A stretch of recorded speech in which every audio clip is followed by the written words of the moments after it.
Broadcasting to you live from the Orion spiral arm of the Milky Way galaxy, the solar system, planet Earth, North America, the United States of America. No longer California, Los Angeles to be pseudo-specific. My name is Brian Engelman. Today is Thursday, August 28th, 2025. And this right here that you are watching is called the TNAM Daily Show here on the new American media, because the old American media has failed you.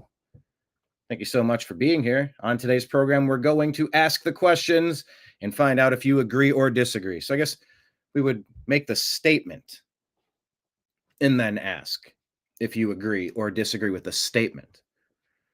Just because we'd make the statement doesn't mean that's our opinion. We're asking, do you agree or disagree? That was sort of how we had the Agree to Disagree show set up when I was doing tons of shows with Blake Wally. Go check out his work. And we've cross-collaborated 1,000 times over the decade and a half. But yeah, this one, calling it the TNAM Daily Show. And I think what we're going to do is have special guests on the Agree to Disagree show. This is our special guest, Nimbus. Everybody say hi to Nimbus.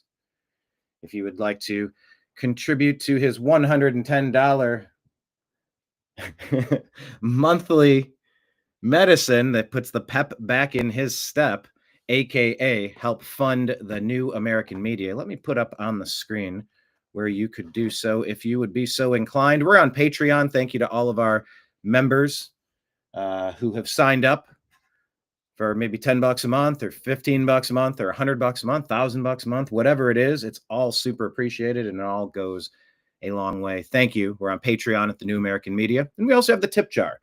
It's on Venmo and Cash App with my name, Brian Engelman. And then if you want to send something on PayPal, the email address is fuzzinstallment@yahoo.com. But yeah, we're going to discuss George Soros and Alex Soros. Are they the main puppet masters behind the destruction of America? What is going on?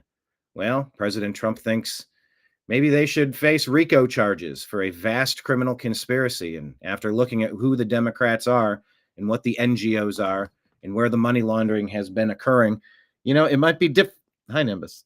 It might be difficult to make any other case. It seems fairly obvious what's been going on for a very long time. We will unpack that issue. Also on today's show, we're going to discuss what is going on with the people suffering from gender dysphoria.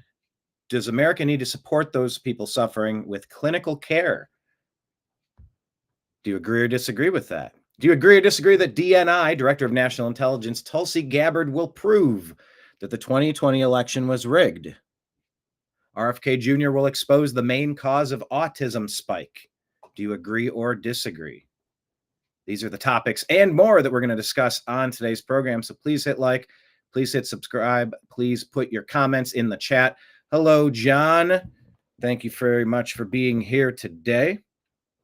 And we are going to launch the program right now. Buckle up and let's dump the news on the table and see who's talking about what and how it's making us think about the world we live in. Let's go. Yes, Nimbus. Let's go.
Your guide to the truth, the new AmericanMedia.com.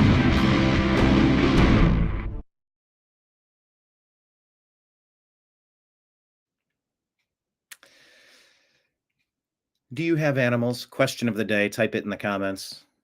Do you have any sentient beings? Do you have any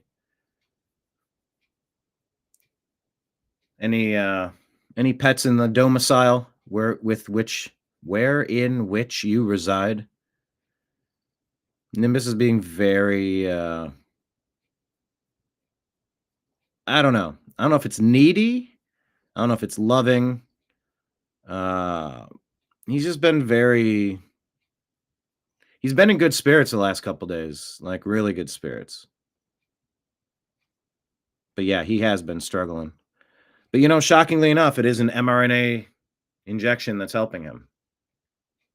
I don't know. I don't claim to have all the answers about much of anything. I just try to unpack it as much as I know it. But I know that this guy wasn't able to move around or jump or like he was having a hard time with mobility. It was like we were have to have some difficult conversations about where do we go with this. But yeah, he's been helped by that. Hi, buddy. All right, let's jump into the show. Hello, Marion. Marion has 2 cats. John has 2 dogs, 1 kitty kitty. Kenneth says, a cat from heck. From heck. Let me guess. Is it an orange cat? Actually, I mean, they all have these tendencies to them. This guy, he's a Russian blue. Is that why you don't seem to ever support Ukraine? Okay. No, I want 2 people that have been beating on each other for a very long time to stop it. I don't have a team. I just want them to stop hurting each other. Like, this is not good. They're your neighbors. Stop. That's what I want. Yeah, but Russian blues can be feisty. I mean, he's all over the computer right now. Like it's covered in catnip. Maybe it is. Maybe I should get you some catnip. All right, let's jump into the news. Kenneth can no longer jump as well. Well, go to the vet. Kenneth, go to the vet. Maybe that'll help you. Okay, you have a gray tabby. All right. Yeah, I've had a couple awesome gray tabbies, Ray Charles and Les over the years. Man, they were fantastic additions to the old homestead. Okay, let's jump through the news. Candace Owens here has some thoughts. Let's put this on the screen and then change. Okay, I guess this is a good screen ratio where you can read this. Candace Owens. So I guess here's a good question. Do you agree? That's a great. They're great. That's a great question. Do you agree or disagree with Candace Owens here?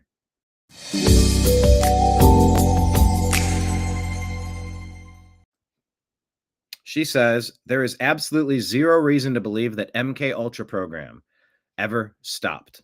That was a CIA program in which our government used pharmaceuticals to create clinically insane schizophrenic monsters. We see this example everywhere today. These shooters are copy-paste as though they are out of a program. After they act, our government purports it was a lone shooter and we need gun control now to render us safer. The pattern here is obvious. The insane people are ruling over us. The entire trans movement is evidence of that. Do you agree or disagree? This Garbaggio here says, William Cooper from Behold a Pale Horse said, quote, using drugs and hypnosis on mental patients in a process called Orion, the CIA inculcated the desire in these people to open fire on schoolyards and thus inflame the anti-gun lobby. This plan is well underway and so far is working perfectly. What do you think? I mean, you got to have concerns about, isn't this the thing that they used to destroy Alex Jones with? Maybe Alex took it places that were maybe not wise. But you can't watch Robbie Parker speak at that press conference as if he's getting into character, as if it was all watching a skit. It felt like a Saturday Night Live skit. You can question things. I mean, give me a break. What was the story? They said that Alex was being mean to people from Sandy Hook and said things that were inaccurate. Well, has NBC said anything that was inaccurate, maybe about Russian collusion or the 2020 election or basically anything over the past several decades? Has CNN delivered anything that's been mean or inaccurate or inflammatory or meant to incite a race hoax, incite a riot, incite nationwide violence? I don't know. Why is it that only one person gets destroyed for that, for questioning that narrative? Now, the whole concept of whether it's Sandy Hook or whether it's what happened in Minnesota at this Catholic church,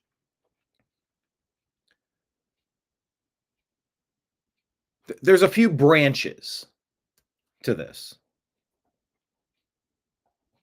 There we go. Let me switch the screen. So Yogi Berra said, I say when you reach a fork in the road, take it. I say take it. You didn't tell me anything. Am I going left or right? I can't go straight. He's like, take it.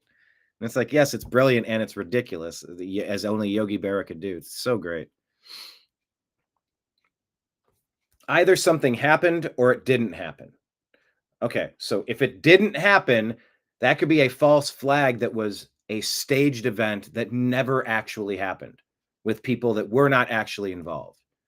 Some people say that's what happened in Shanksville. Is that the name of the place in Pennsylvania where something went down?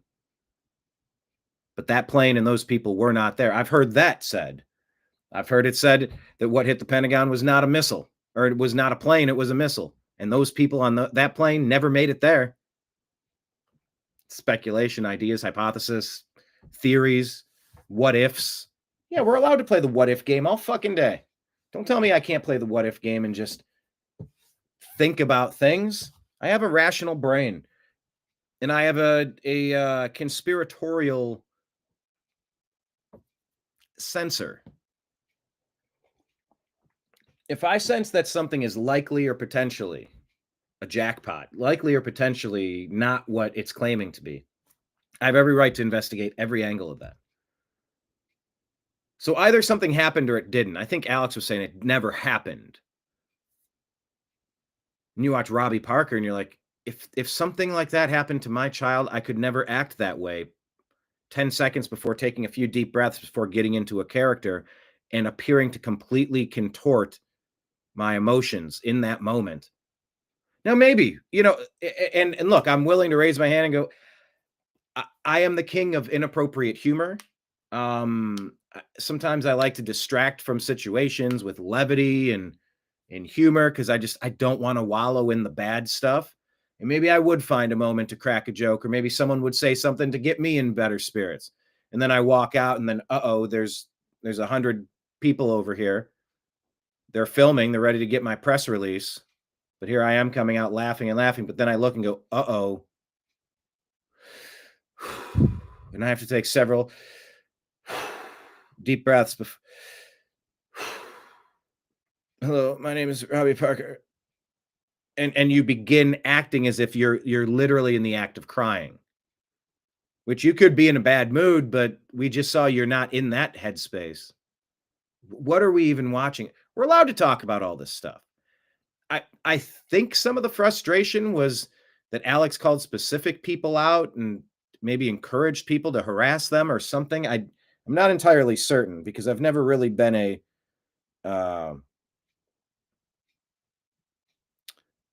regular viewer, regular watcher, regular listener. I've caught long form shows with Alex with Rogan, or clips and pieces and intros, and but I don't claim to be an expert. But either something happened or it didn't. So if something happened but it didn't happen, let's go off the branch here. So that's if things never happened, like maybe discussing it like, oh, that was a false flag. What do you mean? Oh, well, that never happened, but then they claim it did. Okay. But if it did happen, but it didn't happen the way that fits the narrative, you change the facts to spin the story that everyone is told to repeat. That's what the deep state Democrats have been doing with their media, their lying legacy media, our entire fucking lives. Whatever the story, we are going to write down the who, what, where, when, why, and the slant. Give us the slant. What are the 3 talking points we're just going to keep hammering down on and just do variations? We're going to riff.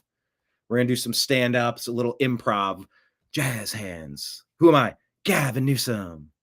Instead of building a high-speed train from Los Angeles to Las Vegas that everybody would fucking love, we're going to build a high-speed rail from LA to nowhere, from Modesto to fucking nowhere.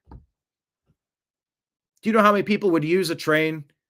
You could have your cheap areas that are like flying coach and your more relaxed areas. Depends on how you did in Vegas, which version of the cabin you take back. Well, if you just had nonstop traffic from Los Angeles to Las Vegas, a few hours, it can be 7 hours when the traffic is terrible. It can be 3.5 if you're driving normal being kind of fast. That's where a high-speed rail line would make sense, but no, they didn't build it there. Anyway, I was doing jazz hands. You're off on a tangent. Well, welcome to the show. We talk about a lot of things. But the scripted narrative, that whole illusion has broken. That's done. And the funding through USAID and the NGOs and just stealing the wealth of this nation to actively try to then destroy this nation is over. And now the spotlight is on George Soros, on Alex Soros, that whole alleged criminal empire that was stealing money through USAID. It wasn't stealing. It was appropriated by Democrats who were stealing it to give it to NGOs so that money could be money laundered back into their campaign so they could pocket it and enrich themselves by stealing from the country. Yeah, we're well aware. Yeah, but that happens with Republicans too. I know it happens with Republicans too. Republicans are not the same as MAGA. Never get confused. That's not to say MAGA is perfect. That's not to say Republicans are always wrong. But I think the only thing I trust less than a Republican is a Democrat. You know, there's a reality to the situation we find ourselves in. And it's tough. It's tough to realize that our country has been this intentionally attacked for this long. And where's the pushback? Where is the pushback? Keep waiting for indictments. Yeah, okay, you looked into John Bolton. Seems like they've got him. You hear the story on John Bolton is that he was using a server he wasn't supposed to use or something. I don't have the article in front of me, so I don't want to misrepresent exactly, but something like he was sending classified docs in a way he wasn't supposed to be sending them, private server, unsecure server, something that was picked up by a global adversary of the United States. And I guess every nation to one degree or another is an adversary because, yes, we want to work with you, but also we don't want to give you any secrets or leverage on us by any stretch. Insofar as, yeah, you're an enemy to us succeeding and being the best.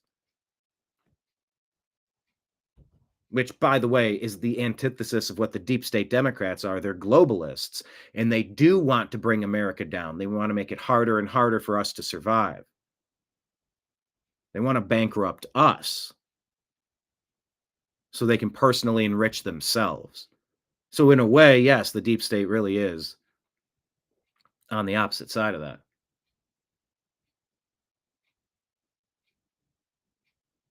But the whole system of money going to money launderers and human traffickers and sending our factories and our jobs away from this country, it's always been a scam, but only until recently are we actually starting to understand what it means.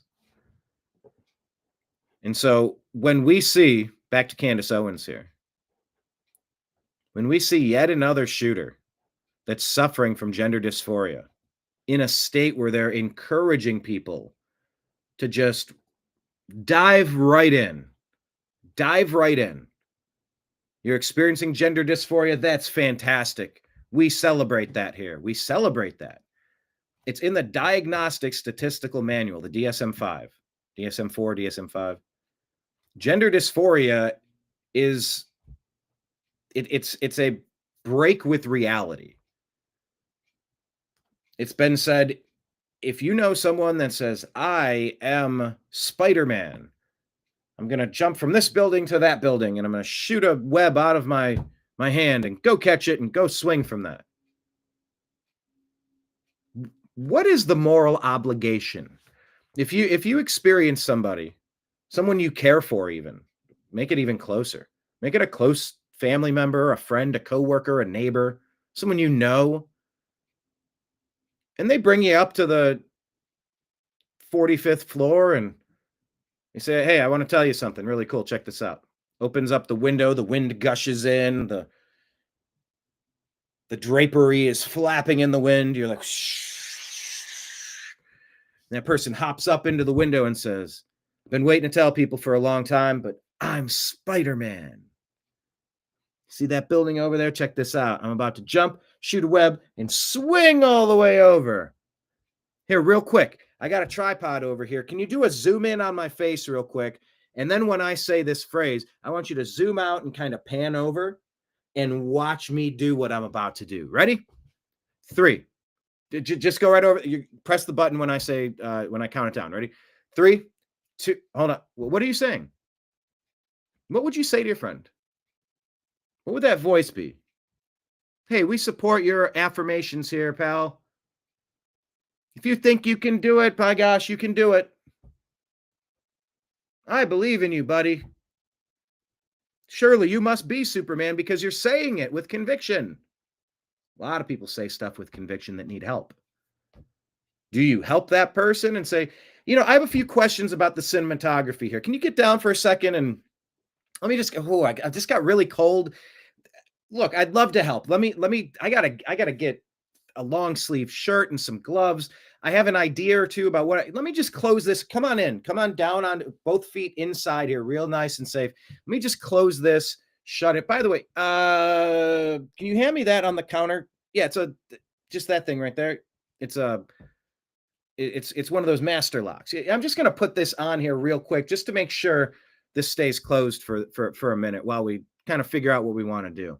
I don't want the wind to open it again. You do everything you can to protect that person from harming themselves. That's it. You do everything possible to protect that. Please come into safety. Anything I can do to talk you off that ledge, please don't harm yourself. Anything, I'll put locks on it, anything necessary. You don't encourage mentally ill people to jump towards something that could harm them or end them. And MK Ultra has been used to harm a lot of people. There's a lot of people who have harmed a lot of people. There's a lot of gross shit that happens. And what do you think's happening with all that human trafficking that the Democrats engaged in? Good Lord. Could anybody possibly be more targeted potentially than a vulnerable community of either people suffering through a mental disorder of gender dysphoria or someone who doesn't speak the native language, has been in the back of a cargo hold or underneath a bus, or trying to run across a border, then stay in somebody's garage or basement or something. You know how easy it is to disappear people like that no one knows where they went, no one's looking for them, no one knows what happened to them. That feels incredibly demonic to me. It doesn't feel accidental. That doesn't feel compassionate. In fact, it feels the exact fucking opposite. It feels as though creeps are trying to prey upon the weak. Blessed is he who is his brother's keeper, who shepherds his flock through the valley of darkness. Was it for he is truly his brother's keeper and the finder of lost children. And I will strike down upon thee with glorious vengeance, with great anger, those who attempt to poison and destroy my brothers, and you will know my name is the Lord when I lay my vengeance upon thee. That's a quote from a Quentin Tarantino movie. Ezekiel 25:17. Let's see if I can get it. The path of the righteous man is beset on all sides by the inequities of the selfish and the tyranny of evil men.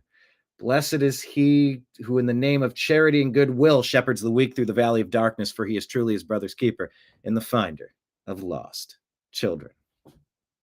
And I will strike down. Okay.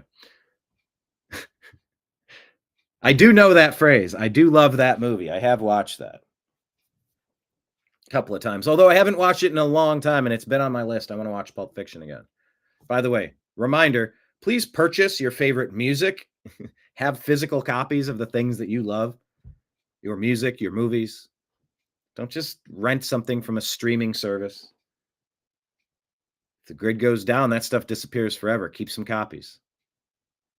But yeah, let me put that up on the screen here, because I wasn't necessarily going to jump.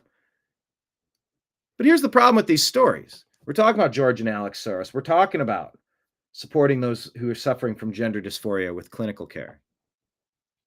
Do we agree or disagree with that? I agree with that. They need some help, man. And we should be able to help them. And anybody who's physically disabled and homeless and destitute, we need to help these people. Get some dignity, have some facilities that also have open air space where people can kind of come and go, but you're at a bit of a complex. You're making it sound like a jail. Well, you know, if you're incapable of taking care of yourself, you should be able to be committed to a facility that should treat you with respect and dignity, not sleeping in your own filth on the streets. We should help those people. We should help the severely drug addicted. By the way, if you're not aware, there's a new, stronger, undetectable strain of fentanyl. So please, if you're popping pills and you're shooting up and you're doing really risky shit, please just stop that shit.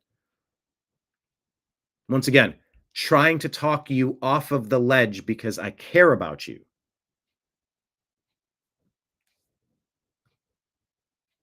That's all I'm trying to do. I'm just trying to find ways that we can prioritize helping each other. Getting stronger, getting healthier, and there's a lot of stuff that needs to be cleaned up, whether it's finding out why the spike in autism, finding out where all the money's being looted and plundered to organizations that are actively rioting across this country. I mean, it's domestic terrorism is what the Soros family is being accused of. And Antifa has a new terminology they call something Trantifa, where they're trying to weaponize those Americans suffering from gender dysphoria. They call the trans community, and they're trying to focus a bunch of rage and hate toward Christians, toward Republicans, toward MAGA, just toward the usual suspects. Whoever, Antifa, BLM, the Democrats, the deep state, like the same targets that Obama was attacking for the past 16 years. By the way, he still has tentacles out there somewhere, although his prevalence, his relevance, and his connections are fading day by day as he's losing access to more and more intelligence briefings. More and more people have been replaced in positions of power. There is an enema going on throughout every major industry, every major branch of our government, rather. But it's still out there, and the same people getting attacked for under the Obama doctrine of division and hatred over the past 16 years. It's the same type of targets that the trans community have been aimed at, weaponized, MK Ultra'd, if you will, and then set loose. And it just so happens that Tulsi Gabbard is talking as the director of national intelligence, all the evidence that they found showing how 2020 was not a legitimate election. That's according to Tulsi Gabbard. That's what she's alluding to. She's alluding to that. I'm not putting a quote directly in her mouth, but something along those lines. Something that most of us have felt in our gut and in our veins the past half decade. Something ain't right. No, this ain't right. There's no way. And so here we are. They're thrashing about, and are they unleashing terrorists now? Well, do you think MK Ultra ever stopped? But I would, this agree to disagree. America needs to support those suffering from gender dysphoria with clinical care.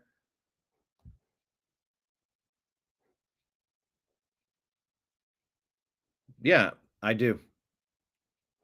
We need to help the people that we can.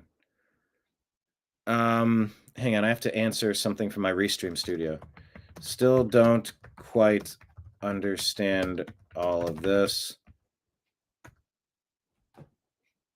Let me close that. All right. But if MK Ultra is still out there, why would they have ever stopped it? I mean, it's easy to agree with Candace on that. Let's just buzz through some of what we've seen. Let me take this off the screen. Where's the design element? Captions. There we go.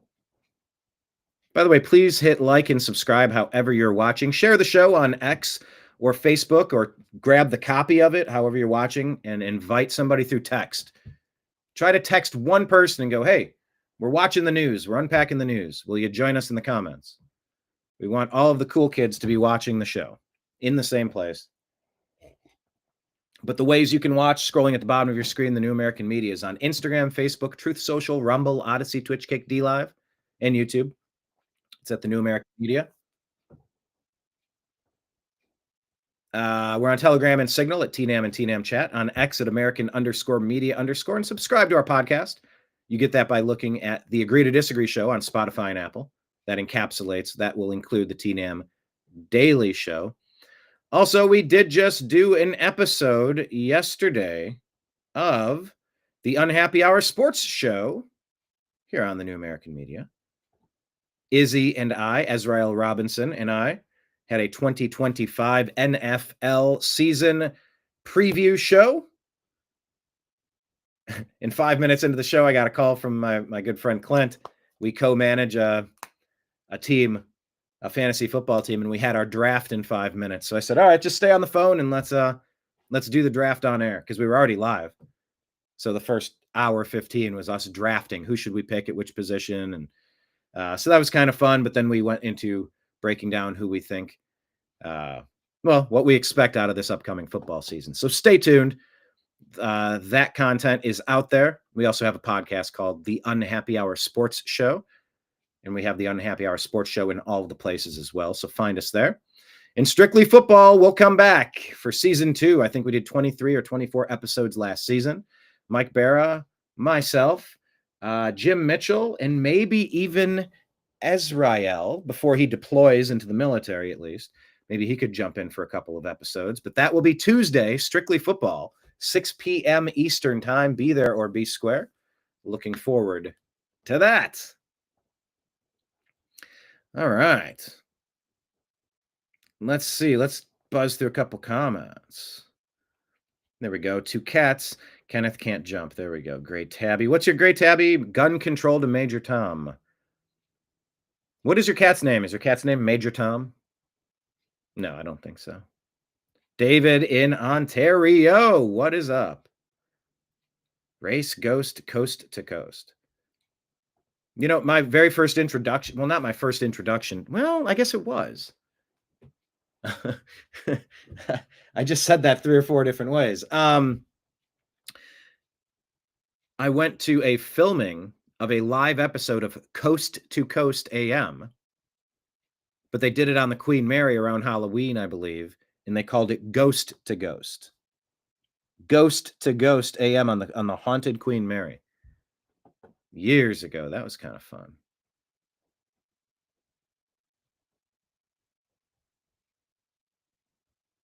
All right. Yeah, where's the money for the train line? Yeah, they needed one from LA to Vegas and they really dropped the ball. Or it's just been money laundering the whole time, which is just disgusting.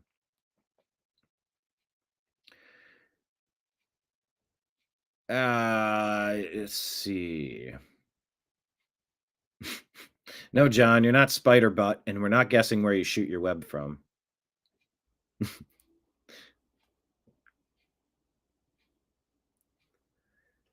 Let's see. Creeps 2 shall weep soon. That was tough to say. Creeps 2 shall weep soon. Weep boo ba weep boo.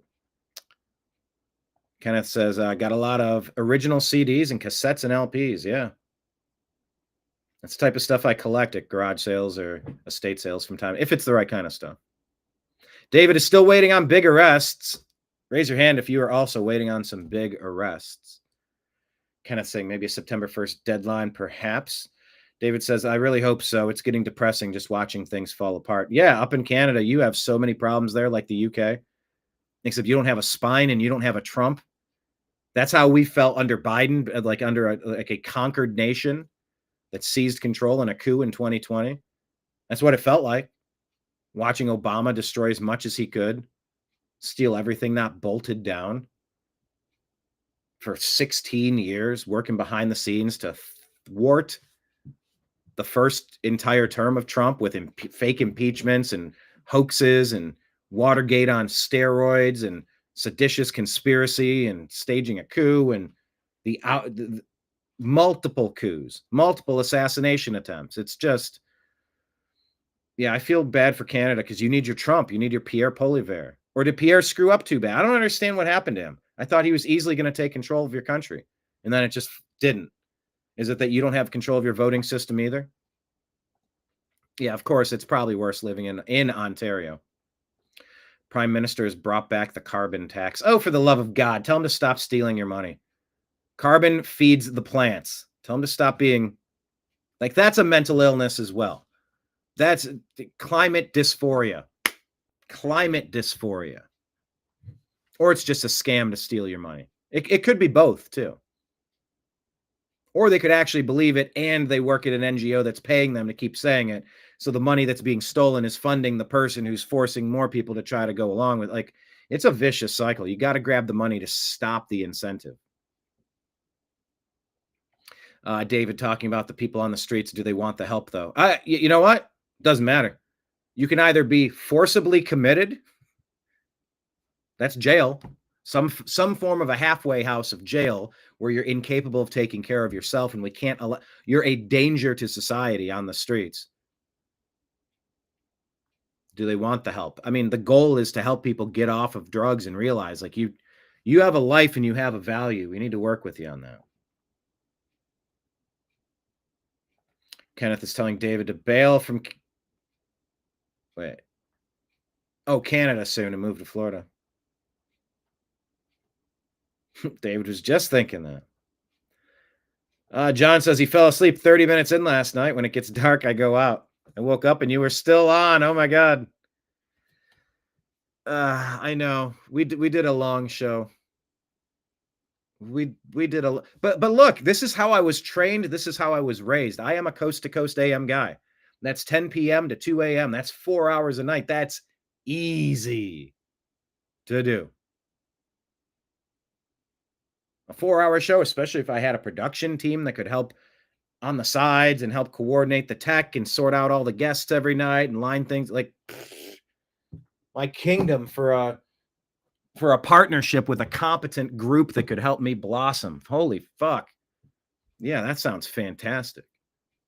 But yeah, that's how I was trained. I would listen to four hours worth of shows and then the show would repeat at 2 a.m. Sometimes I would let that play too if it was particularly interesting. But yeah, that was like a 4-hour stream yesterday. Like I said, an hour 15 of that was unexpected. But yeah, even Izzy's like, wow, I can't believe how much time passed. I'm like, I know, I have that effect on people. We hang out and we stay hanging out for a while. A lot of my guests, I go, hey, we'll book you for 60 minutes. Most of our shows go 2 or 3 hours, and it's an open forum. We can talk as long as we're having fun and you're able to. Bail out anytime after 60 minutes if you want. We'll pencil that in. Yeah, whether it's Adam Kokesh or John B. Wells, like, I'll usually try to mention like, hey, it's if you have to bounce. I know we said we could talk for a little bit, but we have a few hours carved out. If you want to continue our conversation, we're just getting warmed up here. If you are. Like we're more than willing to keep talking, and they usually say, yeah, I got more to say. Yeah, okay, I can do that.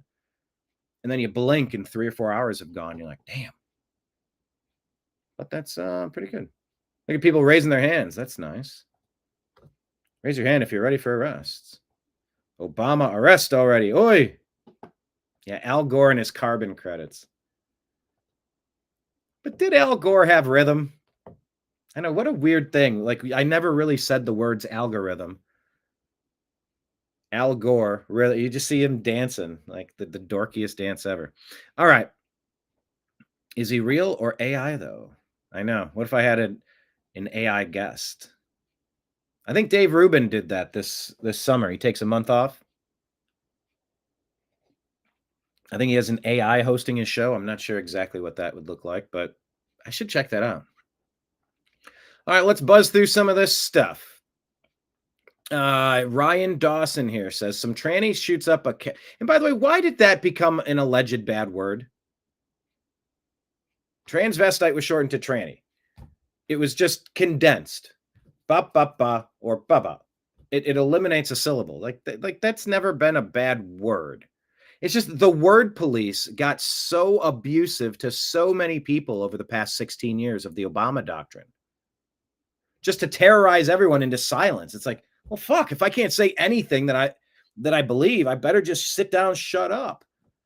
And look, over the past 14 years, there have been times that I have faded back and tried to just work a full-time job. And I can do that again. And I may do that again. But walking on eggshells is something I refuse to ever do again. And did I have opportunities lost at BBC when I said that I was voting for Trump? And like their jaws hit the floor as I was trying to negotiate putting together a television show with him called All American Conspiracy with John B. Wells and I. Like I was negotiating with BBC. I was in multiple meetings. And you should have seen the look of horror on their faces when politics came up in the 2016 election. I said, yeah, I'm voting Trump. Everyone's voting Trump. Are you not? And they're like, did that cancel me? Did that screw up the show? Well, there were a lot of factors at play, so far be it from me to pick apart one specific thing only. But yeah, the weaponization of our existence needs to stop, and that has been the Obama doctrine at play. Yeah, BBC woke dopes.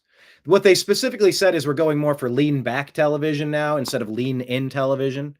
So like they were programming things that were like a little bit more like, oh, okay, oh, what's this? Oh, wait, they said what? Hold on, I never knew that. Oh, then they wanted like more like reality and game shows and happier content, vibes, Kenneth, vibes. So yeah, it's been a dark time of America trying to go through the weaponization of our existence. And imagine trying to be a straight white Christian male in this society. They're like rigging colleges so they don't put you in college. You don't get grants. You can't get hired. You certainly can't get promoted. You'll get canceled if you have wrong opinions. You're looked at like in a negative, like that's been pushed so hard by the Democrat deep state through the Obama doctrine and the rest of it.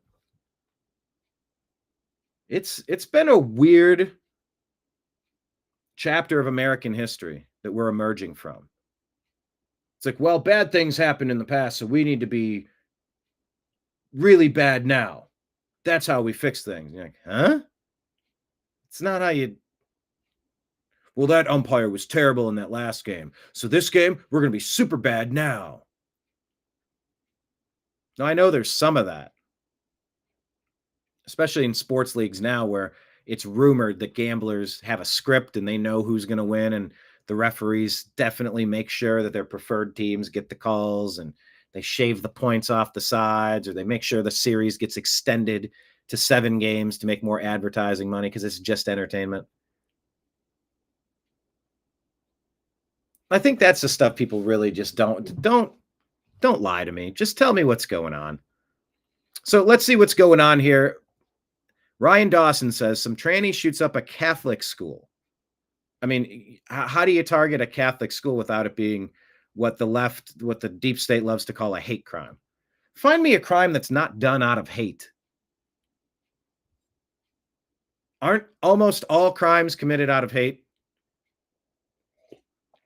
But if you're going to go butcher some children, you're a certain type of damaged. In church, by the way, at their church school. How could someone shooting kids at a school be mad at the nation that blows up schools and shoots kids everywhere? Anyway, here come the hate crime laws. There's a lot going on in this post here. The picture on this says, Israel must fall. Like a phoenix, we rise from the ashes.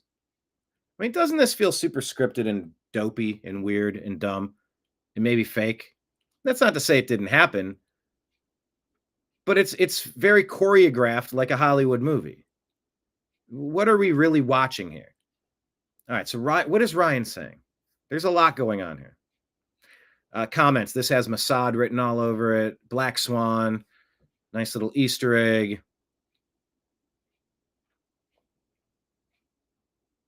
Mossad, Mossad, Mossad. So there's a lot of thoughts about that. Ryan says some tranny shoots up a Catholic school and he has Israel must fall on the gun. How could someone shooting kids at a school be mad at the nation that blows up schools and shoot kids everywhere? Anyway, here come the hate crime laws. I don't know what that word means. I think there's a lot of racial anger in this post. But the shooter says, I hate Israel, then drives past the synagogue and the yeshiva and past the Jewish politician's house to the Catholic school to shoot Christian children at Mass.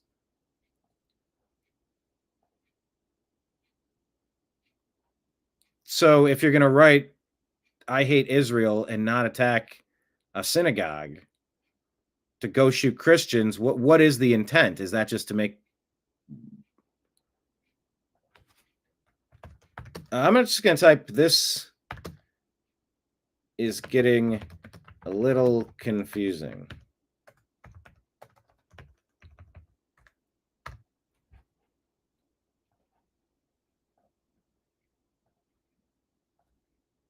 All right, here's Jack Posobiec talking with Taylor Marshall about people who have mental disorders. And where do we go from here? How can we have come to a situation like this where the mayor of a city, one of the first things he says in a very brief press conference is to attack people for praying, to mock the concept? We've reached a level in the United States of America where Christianity is under attack. There's a war against Christianity, and you can have mayors like this say this without any shame. You know, the blood is still wet in the church. People are on the way to the hospital. Children are dead, and he's out here lecturing the parents in the Catholic community about how they should pray or not pray. I mean, can you imagine a Christian mayor lecturing Jews at a synagogue after a tragedy like this with this kind of language? It is not acceptable. Christians are peaceful, kind, loving people. Perhaps sometimes we just tolerate too much, and we have come to a place in this country where they are pushing us too far. And, you know, we need to be heard, not in a violent way, but we are the majority. This is a Christian nation. We are Christian patriots. This is a horrible thing that has happened. Those that lost their life today are martyrs of the Christian faith. You know, if someone kills you for no reason, you're not a martyr. But if they murder you, according to Christian teaching, because of hatred of Jesus Christ or hatred of Christianity, you are one of the martyrs of Jesus Christ. And that's the highest title that you can have in heaven. And so today we honor them and we grieve with their families and we grieve with those who are injured. And this is a direct attack on Christians, and it cannot be tolerated. And we have seen too much of the celebration of people who have mental disorders and advocates for them and protection for them and violence to protect them while they are attacking us. How can we have come to a situation like this where the city and state of Minneapolis are just is there any save in that place? How do you even correct the problems going on there? Kenneth asking, did not Christianity found our country? Yeah. I don't know. People like to say Judeo-Christian.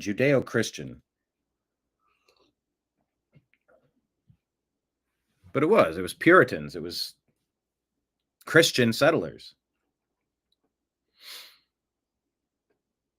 And these attacks on thoughts and prayers. Oh, where's your Messiah now?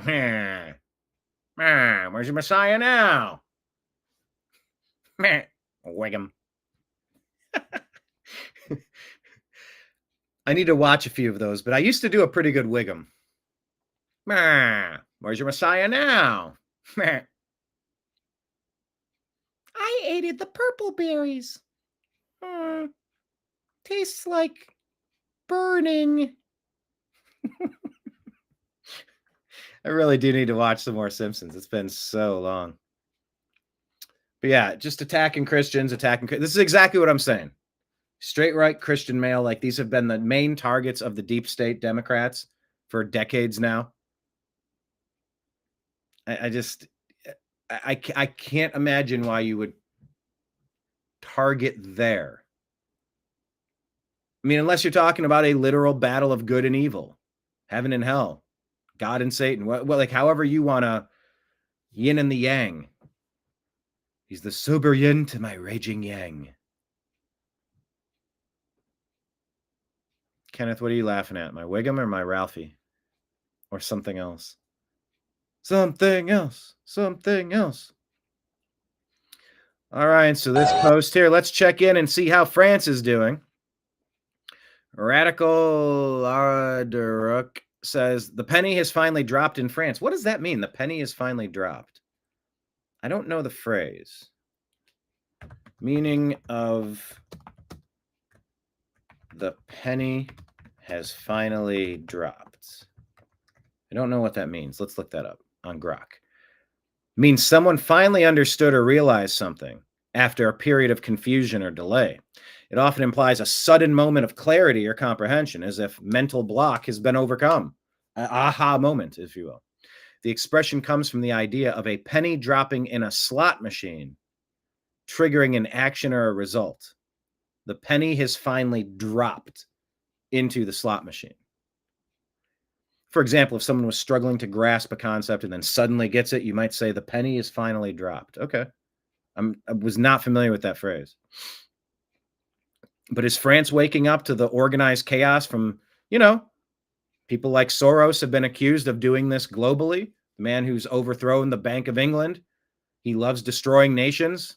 That's kind of like the whole fucking thing that he does, allegedly, according to some people. I don't know.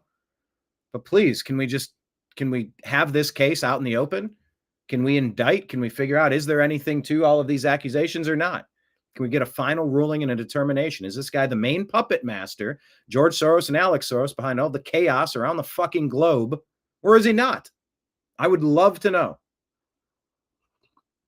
What I don't like is constantly hearing shit like trust a plan, or it's all George Soros, or, there can be 1,000 different things that are just said, but then there's no action taken. There's no follow-up. There's no determination and investigation that actually finds out, is this accurate or not? Is this a danger or is it not? How do I process all of the accusations? Let's just get to it. What are we talking about? Cards up. We're playing poker. Put your cards up. I'm all in. Let's see what you got. Throw them on the table.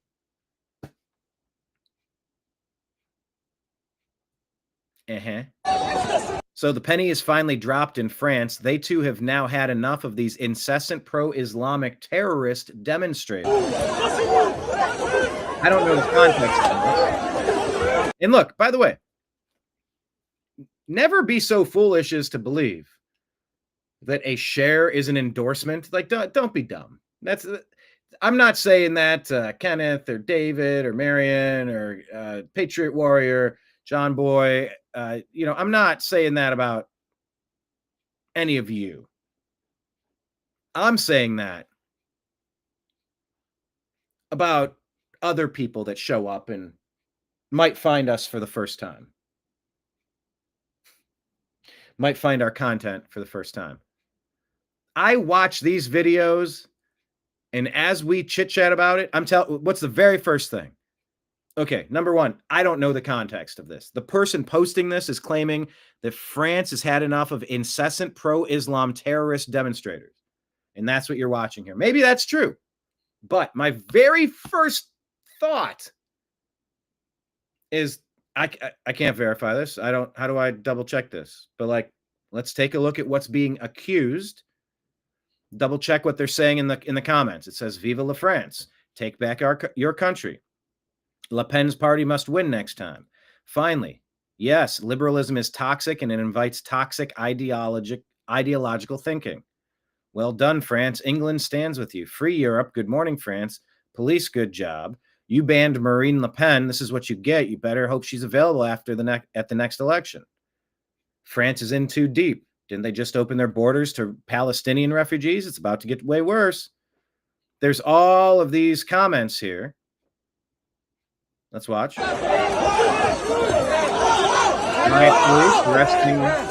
It's kind of dragging that person around. Like, if we're going to talk technique, you grab that person, pull them backward into the police line, get 3 or 4 or 5 people around them, get them handcuffed, wrap them to a tree, wrap them to a car, hold them in place, and continue and start grabbing the ones that are being the most violent. Like that's all you have to do on the streets when you're policing. Who are the ones that are causing the problems on the subway? You got cameras, you got reports. There should be press this button to report a problem right now. And then you put all the eyes on the spot. You tell me we couldn't have this infrastructure in place. Maybe I'm full of ideas. I'm waiting for the implementation. I'm not advocating for a police state, but I am advocating for when all you have to do is go into a community and go, who's causing any problems around here?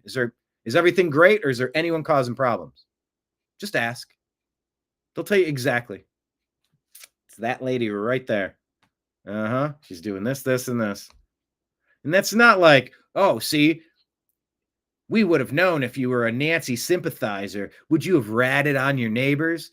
No, man. No, we're talking like if the lady's letting her loose pit bulls out in the neighborhood to rip out the throats of an elderly lady's dog walking in your front yard, yeah, screw that person and her recklessness that just ruined the lives of so many people, and it could have been way worse.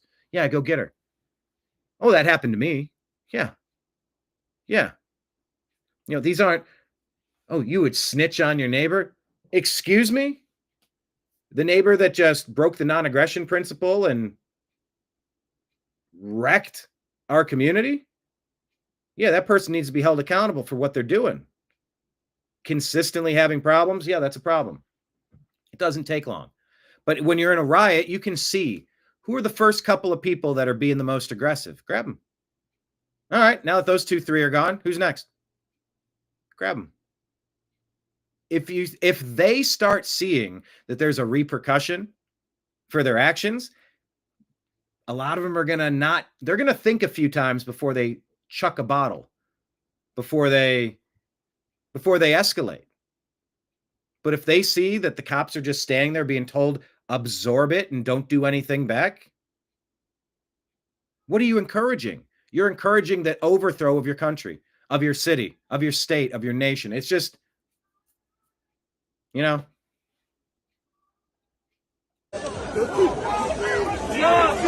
But yeah, I'm criticizing the technique. You grab them, you bring them in, 2 or 3 people deep, you surround them, you handcuff them, you move on to the next. You don't wrestle, you don't go back and forth, you don't in and out of the crowd, and it's just, and now someone's reaching in to try to grab that just grab them, cuff them. No abuse, just you grab them and cuff them and go on to the next, and people will calm down pretty quick. There you go. Now they're blocked in, and now they got her.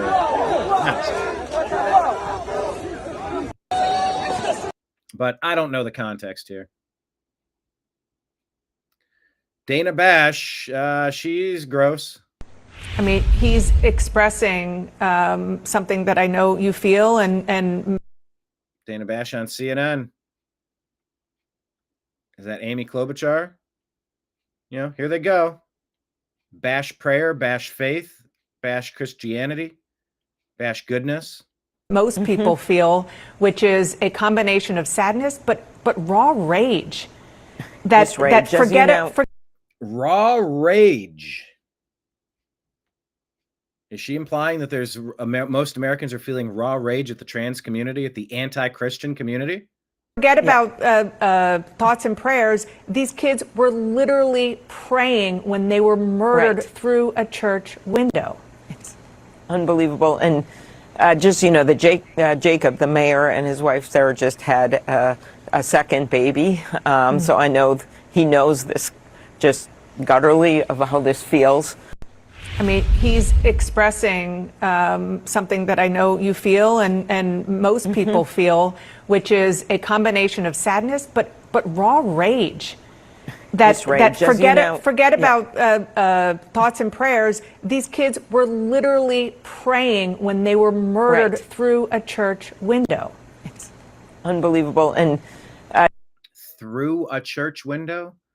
Yeah, I don't know the schematics and exactly what happened. And it's just to some degree, like, why do I need to go down the rabbit hole of all the specifics of the monstrous act? I don't know. David saying, in my opinion, they are letting this go on too long. But I do understand they need to get the manpower in place. Yeah. And that's the only thing. It takes time to clean out. Look, I guess the Subway sandwich guy that threw food at a cop, the district attorney dropped the charges. You're now allowed to assault ICE agents, according to that judge. They threw it out, or the district attorney. I double check exactly what happened there. That's my understanding. You're encouraging people to do that type of thing when you're telling them that there will be no repercussions for your actions. You're complicit. You're complicit. You're a co-conspirator in this shit. Is it not obvious? It's obvious to me. Yeah, is Dana saying that she's feeling rage toward the violent Democrat supporters? We are sick of their wanton violence, yes. Yeah, Dana Bash is so full of it. She's married to a deep state hack, and she doesn't disclose that. She's the most disingenuous person out there. CNN's too good for her, if that tells you anything. All right, Benny Johnson says, good news. The Minneapolis police chief says, well, here, let's just put it in his words. The question from Matt was, how are the injured students doing? I believe all of them have their parents with them now, and they are all expected to survive. All of the remaining victims are expected to survive. There is a range of injuries, however. The question... Expected to survive, but there are problems. Well, okay, well, that's something. Hey, we can... what does Benny say? Please continue praying for everyone involved. All right. I could do that. Dear Lord, Heavenly Father, Supreme Architect of the universe, the omnipotent, the all-knowing, the non-denominational, the very specific thing to what you hold near and dear to your heart, whoever you happen to be. Thanks for no further loss of life, and please give those families strength and peace, and give their medical team wisdom, knowledge, and precision and skill to help get them all back on their feet as quickly as possible with as minimal long-term repercussions as possible. In your name we pray. Amen. So mote it be. There. You don't like thoughts and prayers? Fuck you. There's a sentence I never thought I would say.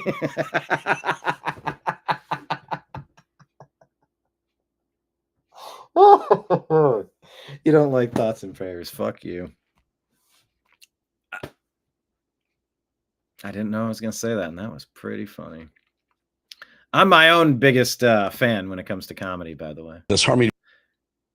Oh, speaking of comedy, I have an idea. All right, I have a question of the day. In the comments, could you tell me if you would like to hear a new bit that I would call the Maha Minute? In that minute, I would be as RFK Jr. talking about some of the updates with Health and Human Services in our community, in our great nation. Would you like to maybe see a 60-second daily short on YouTube video where it's Bobby Kennedy talking about a Maha Minute with a new update? I want to do that. John says yes. Yeah, I'm really. I all I need to do is just do it, and my theme is going to be. No, I don't even want to tell you my theme. Here, I'm just going to write it down because I really have to bury my head into this to-do list.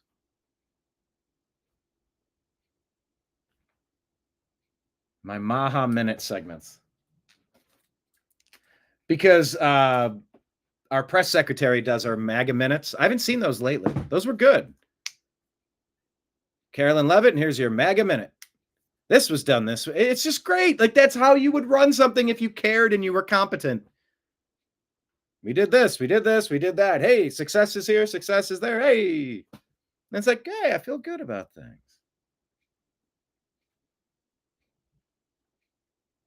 Oh, man. Minnesota. This one goes out to Kenneth. What is going on in Minnesota? A very, very important day. This Minnesota Catholic church and school. I mean, this crazy person shot up the church while little kids were praying. And as the information is coming in, I watched this 11-minute manifesto. It's wildly disturbing, allegedly, if we believe it's the same person. Can you just take us through why you think, speculate with us, Minnesota, there's so much this guy is a trans, this guy identifies as a trans, so much pro-trans, gender fluidity. Tim Walz said he is friends with mass shooters. Keith Ellison, the Attorney General of Minnesota, says he's looking for more gender fluidity care for children in schools. What the hell is going on in Minnesota, if you know? Well, so Minnesota has so many problems, and I have multiple open investigations into Minnesota, including on this issue. We sent Minnesota some correspondence regarding its forcing girls into private spaces with boys and letting boys take girls' trophies, and they sued us preemptively in the Trump administration to try to get us to back off on that. So they're going to court to defend the right to deny girls their fundamental civil rights under the law. So we're not backing down from that. We also have found that the largest county there where the shooting took place, Hennepin County, has race-based a plea agreement policy, and we are investigating that, where they basically will give a more favorable plea agreement to a person of color than to a white person. That is blatantly illegal under our laws. There's other stuff I can't even talk about yet because we haven't publicly announced it. But what you're seeing in the situation of attacking children, attacking a house of worship, and attacking people of faith is a national problem. And we have so far in this administration gone after people who've come to attack several churches and other houses of worship.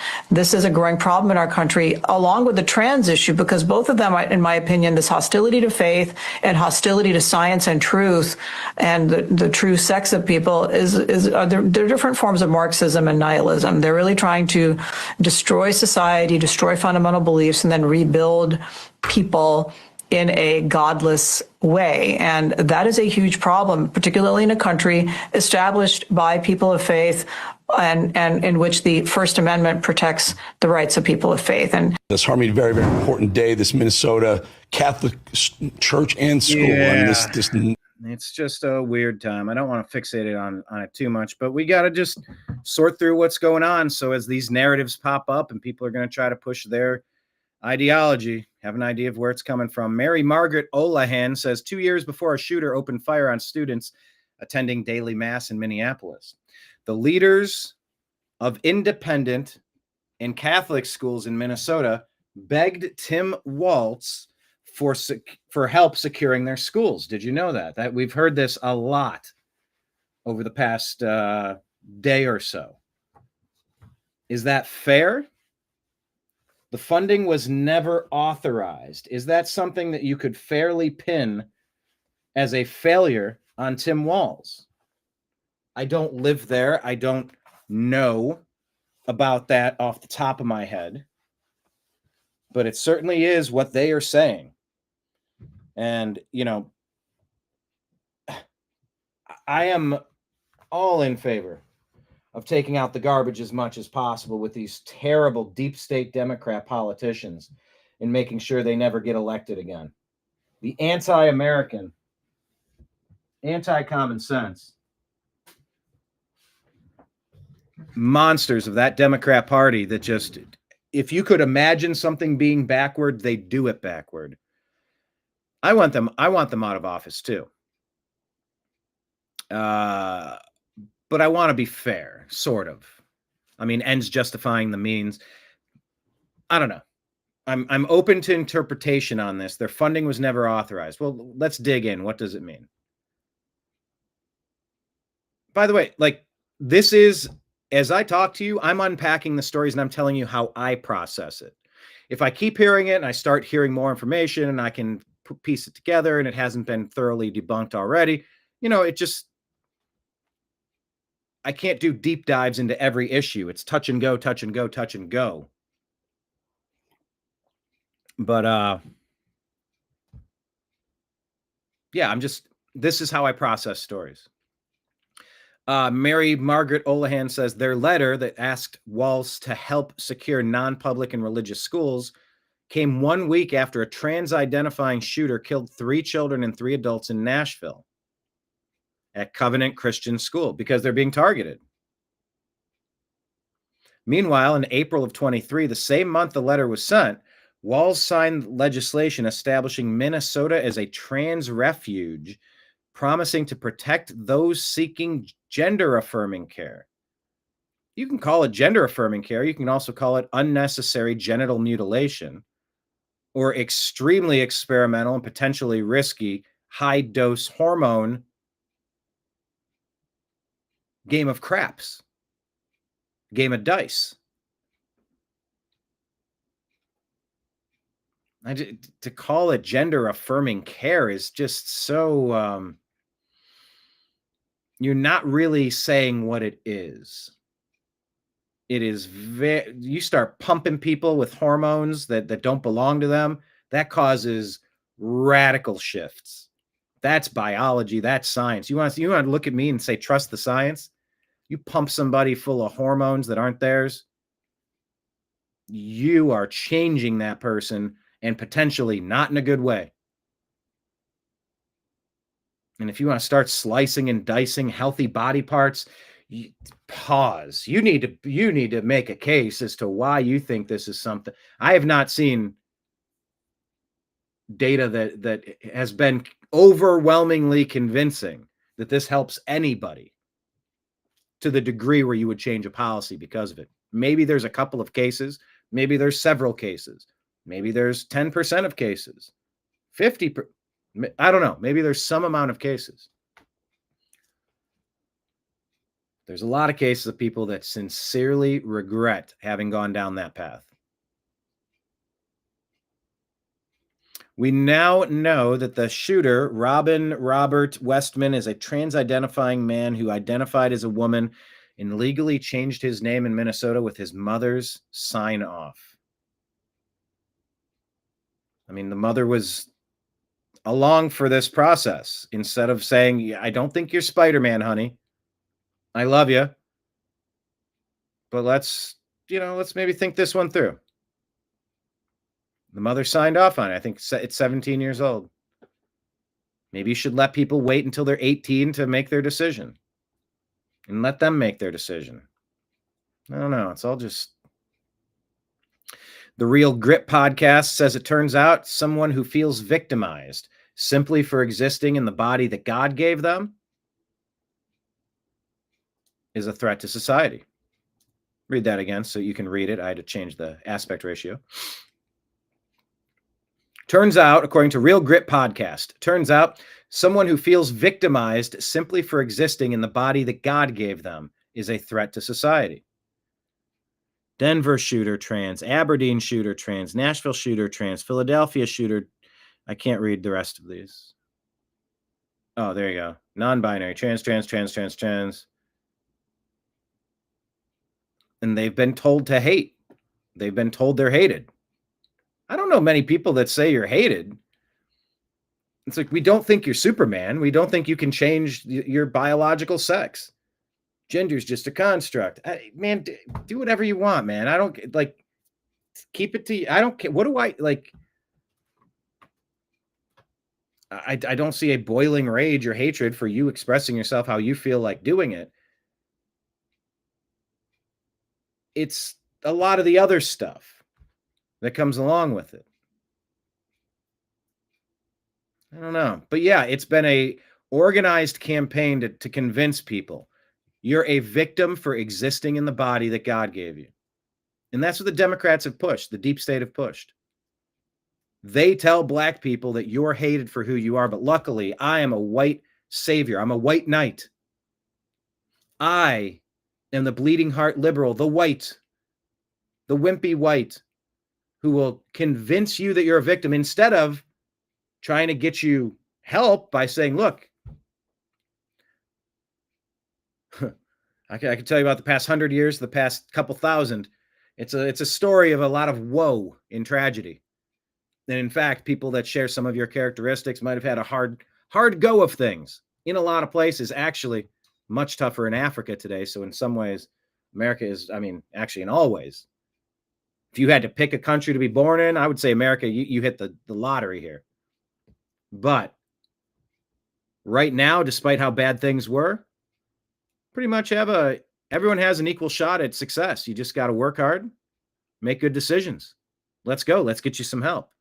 But the Democrats don't do that. The Democrats want them to be perpetually owing somebody something or angry, trying to tell you all sorts of problems.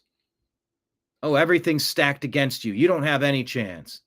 Stick with us. We're angry and we hate Republicans. Let's go out and yell at people instead of bettering your life because everybody has a chance to succeed in America. No. We know who the bad guys are. Let's go get them. They weaponize people. The deep state Democrats weaponize the whole BLM movement. Weaponized politically.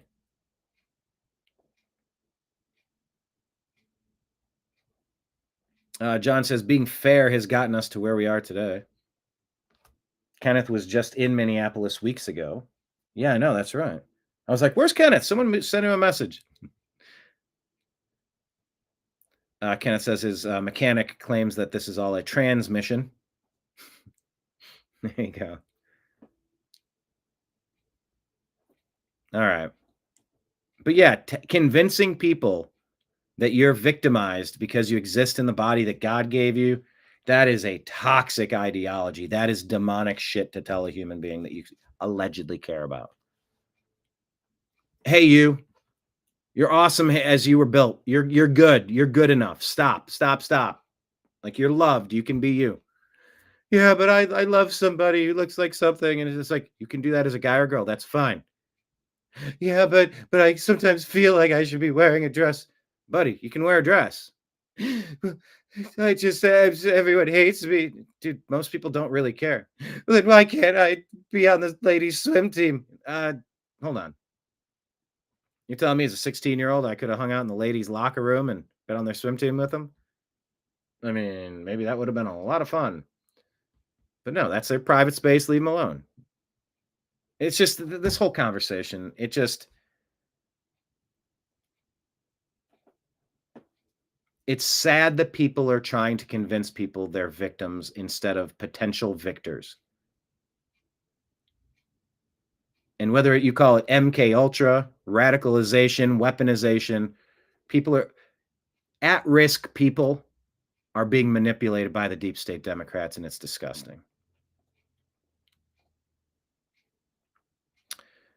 Tim runs his mouth, put this out and says, hey, why are you so far right politically? He goes, I'm just a normal person from 1995.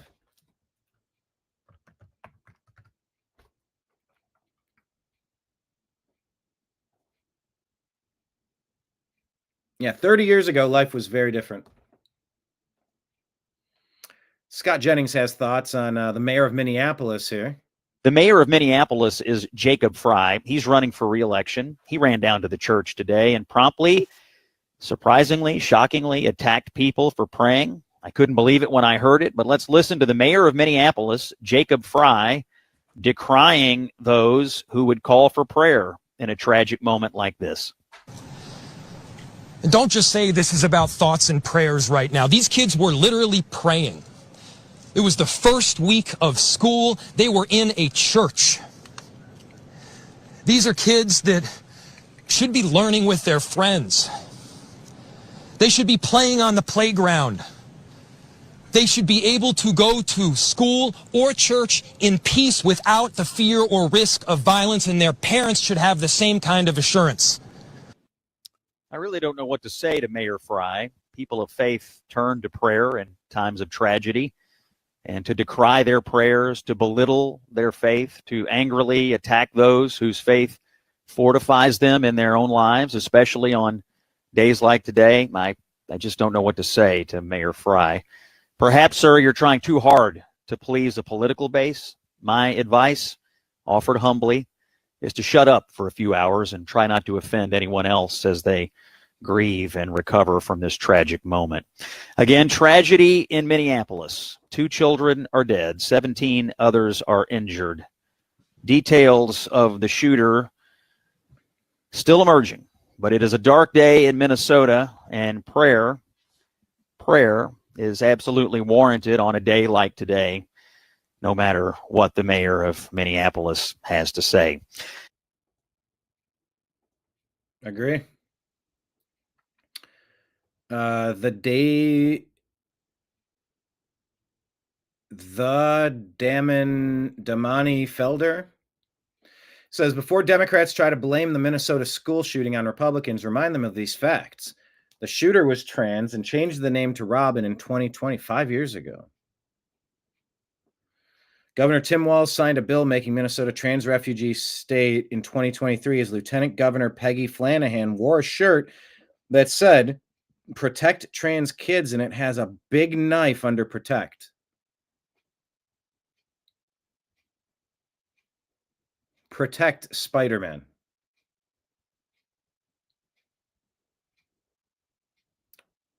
What if you're actually trying to help instead of trying to convince people they can be something they can't? And if they if they encounter people that disagree with them, they should use violence to protect that thought. This is just dark. Michael Knowles is saying, for the good of society and especially for the good of the poor people who have fallen prey to this delusion, transgenderism must be eradicated from public life entirely. The whole preposterous ideology at every level. So if you're on Instagram, we asked, do you agree or disagree with Michael Knowles? What say you?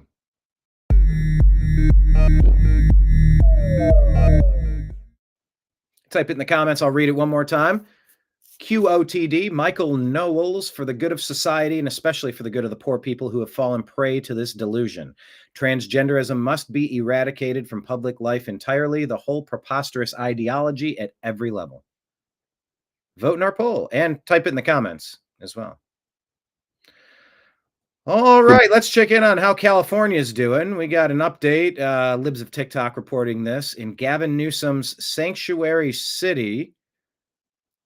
Is that of San Diego? That's a sanctuary city? Good morning. Well, I don't know if it, I mean, is it? Isn't San Diego a Republican town? It's a military town, but anyway, how are things over there with the illegal aliens? I'm Patrick Diver, ICE San Diego's Field Office Director for Enforcement Rule Operations. Today, ICE officers in San Diego arrested an illegal alien from Mexico with a disturbing criminal history. Oh boy. This individual is an unregistered, convicted child sex offender with prior convictions that include possession of a firearm, DUI, domestic violence, brandishing a firearm, battery, assault, robbery, and illegal reentry after removal. He is also a known Logan Heights gang member. At the time of his arrest, this alien was found living inside an active daycare in San Diego with his partner. An alarming situation that underscores the public safety risk posed by individuals just like him. Living in a daycare is a child offender.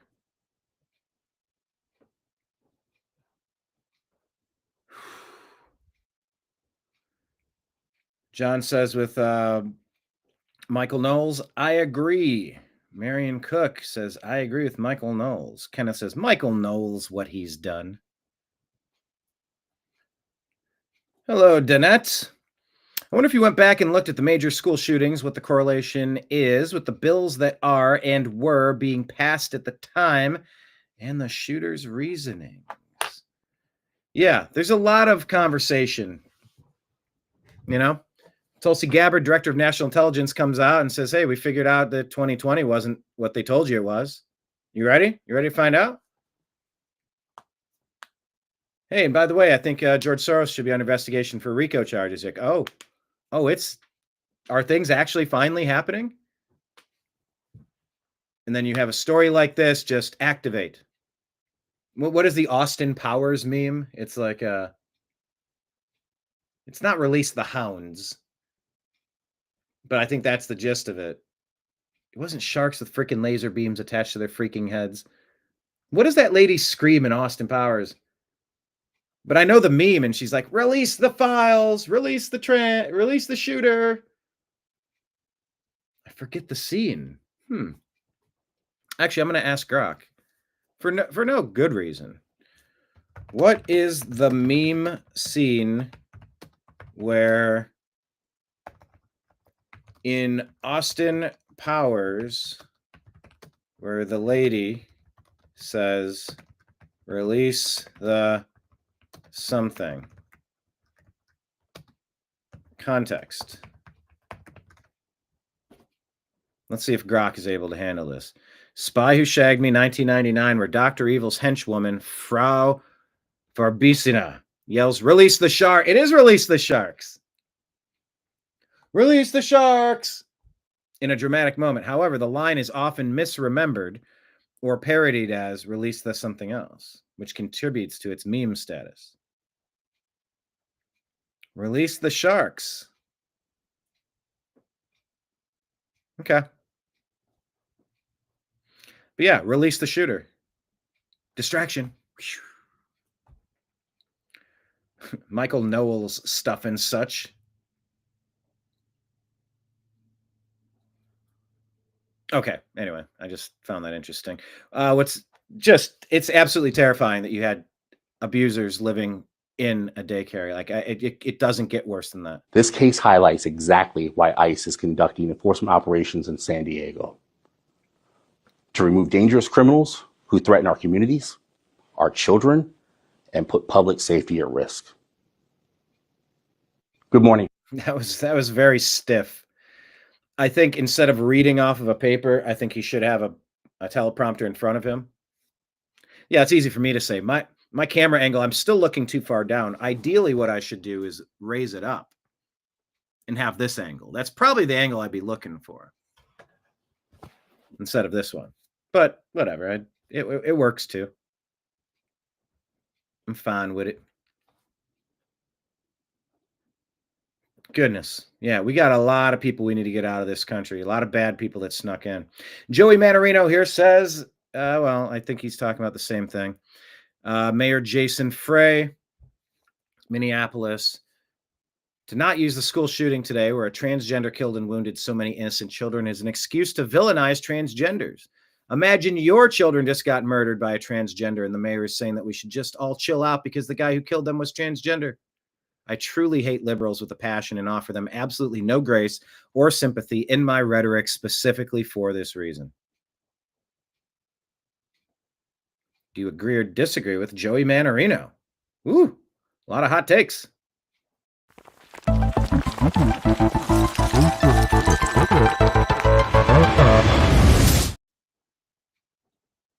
All right, we go to Tom Homan. Let's check in on him discussing things with 60 Minutes. What do you put on national security? Is that worth it?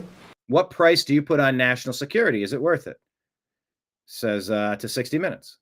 Is there a way to carry out mass deportation without separating families? Of course there is. Families can be deported together. Ring, ding, dong. I cannot play that song.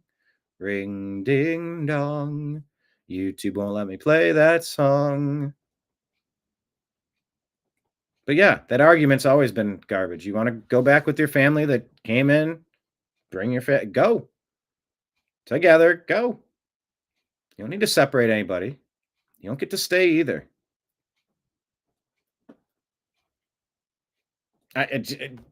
The arguments are just so backward with the left. But they've gotten away with it for so long. That's the problem. They haven't been challenged because too many wimpy whites have been bullied into submission. Oh, I better not have an opinion. This might not work out well for me. You know what? It's not going to work out well for your family or this country if you don't stand up and have an opinion either. Have you thought about that one? All you're advocating for is common sense, logic, safety, prosperity. That's all you're advocating for. Let them advocate for all the wrong shit. That ain't your problem.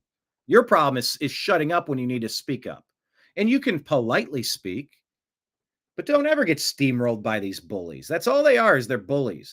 They're people who have been bullied in the past, and now they finally get to bully some other people. That's what this is about.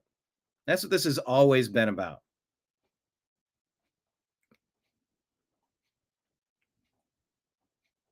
So there you go. Robbie Starbuck here says, we don't give anorexic people liposuction. And we don't surgically attach wings to a schizophrenic person who thinks that they can fly. Any doctor who did so would lose their license and likely face charges. Transitioning a confused child should be seen the same way.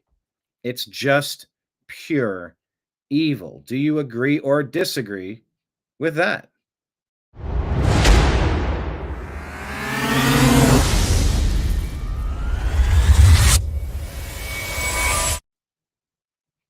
In the comments section, do you agree or disagree that if you transition a confused child, you should be seen the same way as someone giving an anorexic person liposuction or trying to sew wings onto a schizophrenic who thinks they can fly?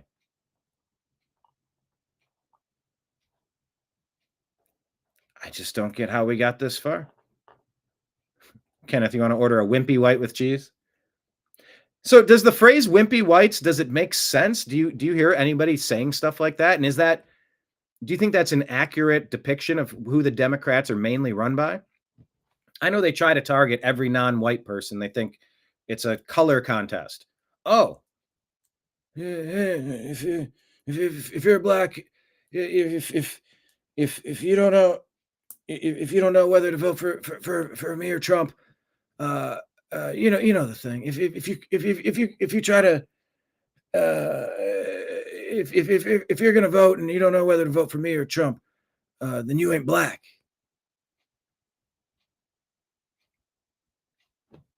That's Joe Biden and the deep state Democrats, or the derp state Democrats. I like that better.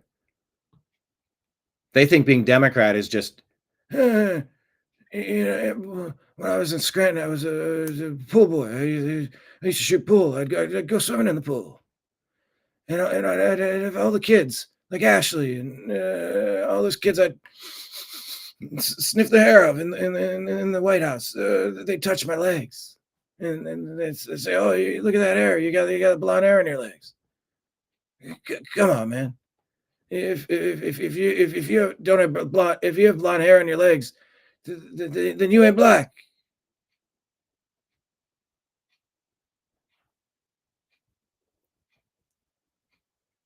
Whether it's Impractical Jokers or Punked or Jackass, whatever these prank shows are. I feel like we had 4 years of getting pranked by Joe Biden and the Democrats. Like, what is this? What are we living through? What is all of this? Kenneth agrees. Marion agrees. Vote for me and I'll give you a burger. A wimpy white. But I think it resonates because the Democrat Party is being run like, what is the quote by, let me get the quote. Let me grab this on X. And if you're not using Grok for artificial intelligence when you have questions like this throughout the day, I find that it gets you right to the quick. It cuts to the quick. It gets you right to the core of what you're asking many times. It's not perfect. But when Grok gets things right, I'm kind of a big fan. Hang on. Let me just go back to this. But yeah, the whole wimpy whites thought is just the Democrats are run by low testosterone males and people that Malcolm X. Let me get the Malcolm X quote.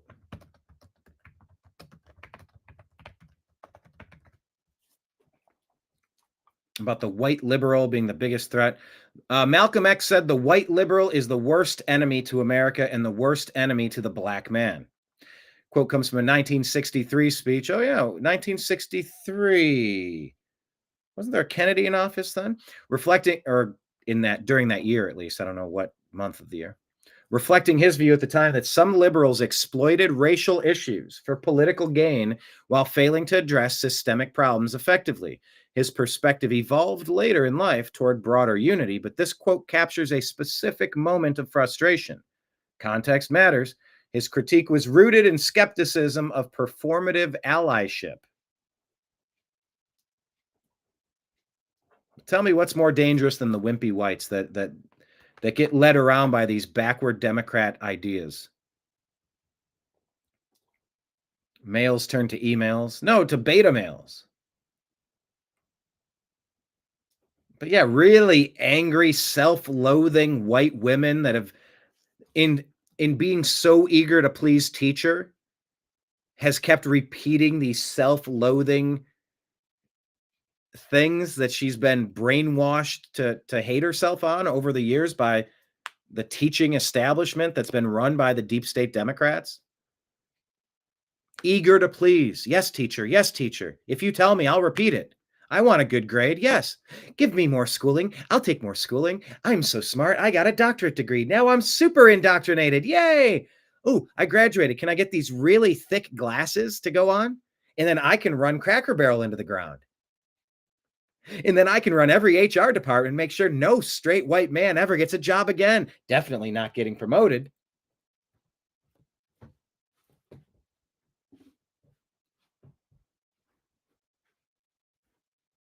They all have that look. Crazy eyes. Crazy eyes highlighted by really thick glasses. Because I'm super liberal. And I want to make my teacher proud. I will repeat all of this discriminatory Marxist drivel given to me by the Democrat deep state. Oh, I want those good grades. I'll repeat it. It's just, whew. It's tough. It's tough that we've allowed things to get to this stage.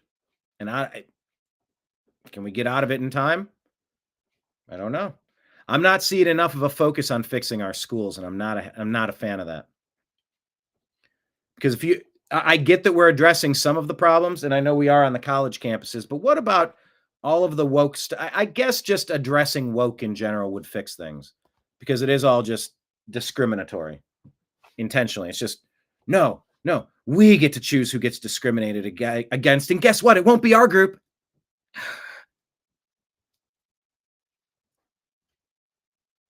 Won't be me. We get to discriminate against everybody but me. And you. No, and you too. But not me. Let's check in on California. California GOP proposes a two-state solution to split the state in half. This is from Upward News. California GOP Assembly Leader James Gallagher has proposed a bold two-state solution, splitting liberal coastal California from more conservative inland regions such as the Central Valley, Sierra Nevada, and Inland Empire. He argued the move reflects longstanding neglect of inland Californians and positions it as a corrective to partisan redistricting by the Democratic Party. Tomorrow's Insider Brief will explore whether it's a political theater or beginning of a serious realignment. What do you think? California, two different states. I kind of like it. If you're that out of control on the coast, well, then choke on it. Like, what do you do? Why do you get to make all of the bad decisions for everybody else? They don't want to have anything to do with what you're up to. California has, it could be argued, far too many electoral votes for one single state. Especially when look at the track record. Look at the batting average of California. It's pathetic. You would be in the major leagues or out of baseball altogether. More Scott Jennings on CNN. I actually had a negative reaction to the mayor's statements today. I think it's wrong, frankly, to vilify or attack people of faith. You said thoughts and prayers ring hollow. I think thoughts and prayers are the most solid on days of tragedy for people who live their faith every day. And I think on a day like today, particularly in a church community, there are probably people praying harder for comfort today than they have ever prayed in their life. And so I think, and I've heard others on the left today that go down this line of attack against people of faith.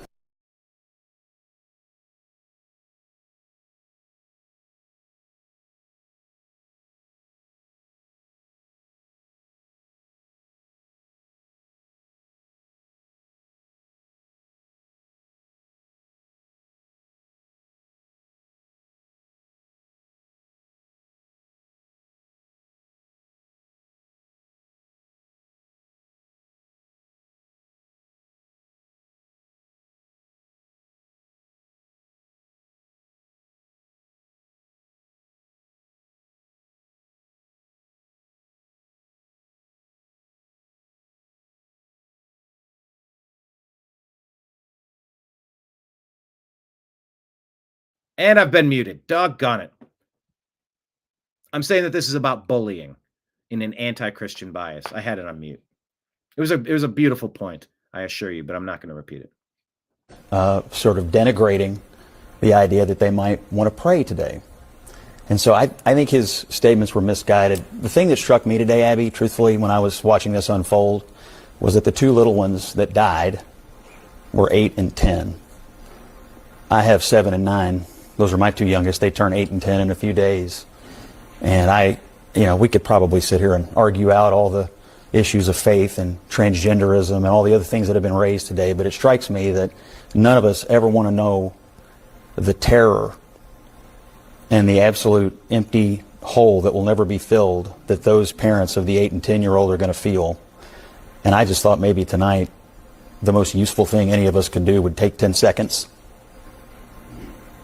and just sit quietly and be still and be quiet and think about those families, because they are never going to be the same, no matter what we say. They aren't. Actually.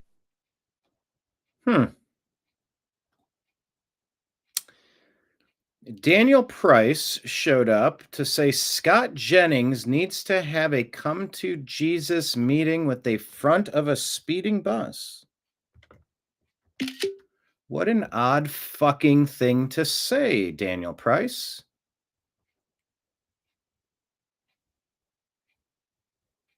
Would you care to elaborate? Here, let's pin your comment since you're so proud of it. There, we'll pin it. We'll talk about it. Go on. Elaborate, please.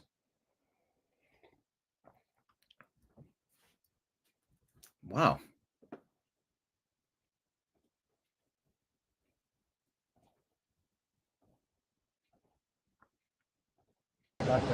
So, let's go inside an ICE operation and see what's happening here. For example, take a look at this. Is this good or bad for society in general? So this is the home as we approached it. The Bearcat went in first, SWAT team. This is a criminal warrant, so the difference between this and administrative warrant is you have authorization to enter, so you hear the flashbangs going off. They deployed 2 flashbangs. In the process, they're about to deploy a third one when they saw a juvenile in the front of the house. So they grabbed him, pulled him out, went inside, and then went room by room looking for this one guy, felony warrant. He had been deported 3 times. They caught him after the third time. He ran from Texas DPS, and that's why they were going after him. Well, in this process, in this home, they found 5 total illegals, including 6 with the minor. 2 of them also had felony warrants, and the other 2 were just here illegally. No apparent relation, but all of them taken into custody on this one operation. And it all goes back to this guy, Joe Biden and the Democrats, allowing these guys an open door to simply come back with no repercussions, no penalties, and now you see the consequences. President Trump, Tom Homan going in there and taking these guys out. So thankfully there were no violence, there were no gunshots or anything else, but they went in, did a perfect mission and got these guys, 5 of them in custody now, and hopefully 5 of them deported out of our country very soon. All right, Ben, this is interesting because the way you describe it, 5 illegals, 6 with the minor, will not be told by the mainstream media. They'll forget about the criminal that they went in looking for, and then they'll say, oh, well, they just arrested 3 people who were here illegal with no criminal background. But what's happening is, and maybe you can explain this, is the ICE agents, when they go after one criminal, they check who's around them, and they find that there's a bunch of other illegals there too, and they're not going to just let them go, correct? Yeah, well, yeah, and just wait till you see this. I mean, it was an awesome, epic morning. One of the things, so this is right. So they spend a lot of time choosing their targets. They go after the worst first, but their mission is to get rid of all illegals. So if you happen to be an illegal and you're in that home with another illegal who has a felony warrant and they have probable cause, they're going to check you as well. And if you're here illegally, you're going home too. One of the cool things was, as we left that residence, a block away from that house, Texas DPS had pulled over a suspect, had probable cause, pulled ICE over. They've got joint operations with ICE. come to find out, that guy was here illegally. They let him on his way, but within the scope of another 30 minutes, they picked up 3 more in the joint operation. So, they're going after the worst first, but if you're here illegally, you're going home too. So this is the home as we approached it. The Bearcat went.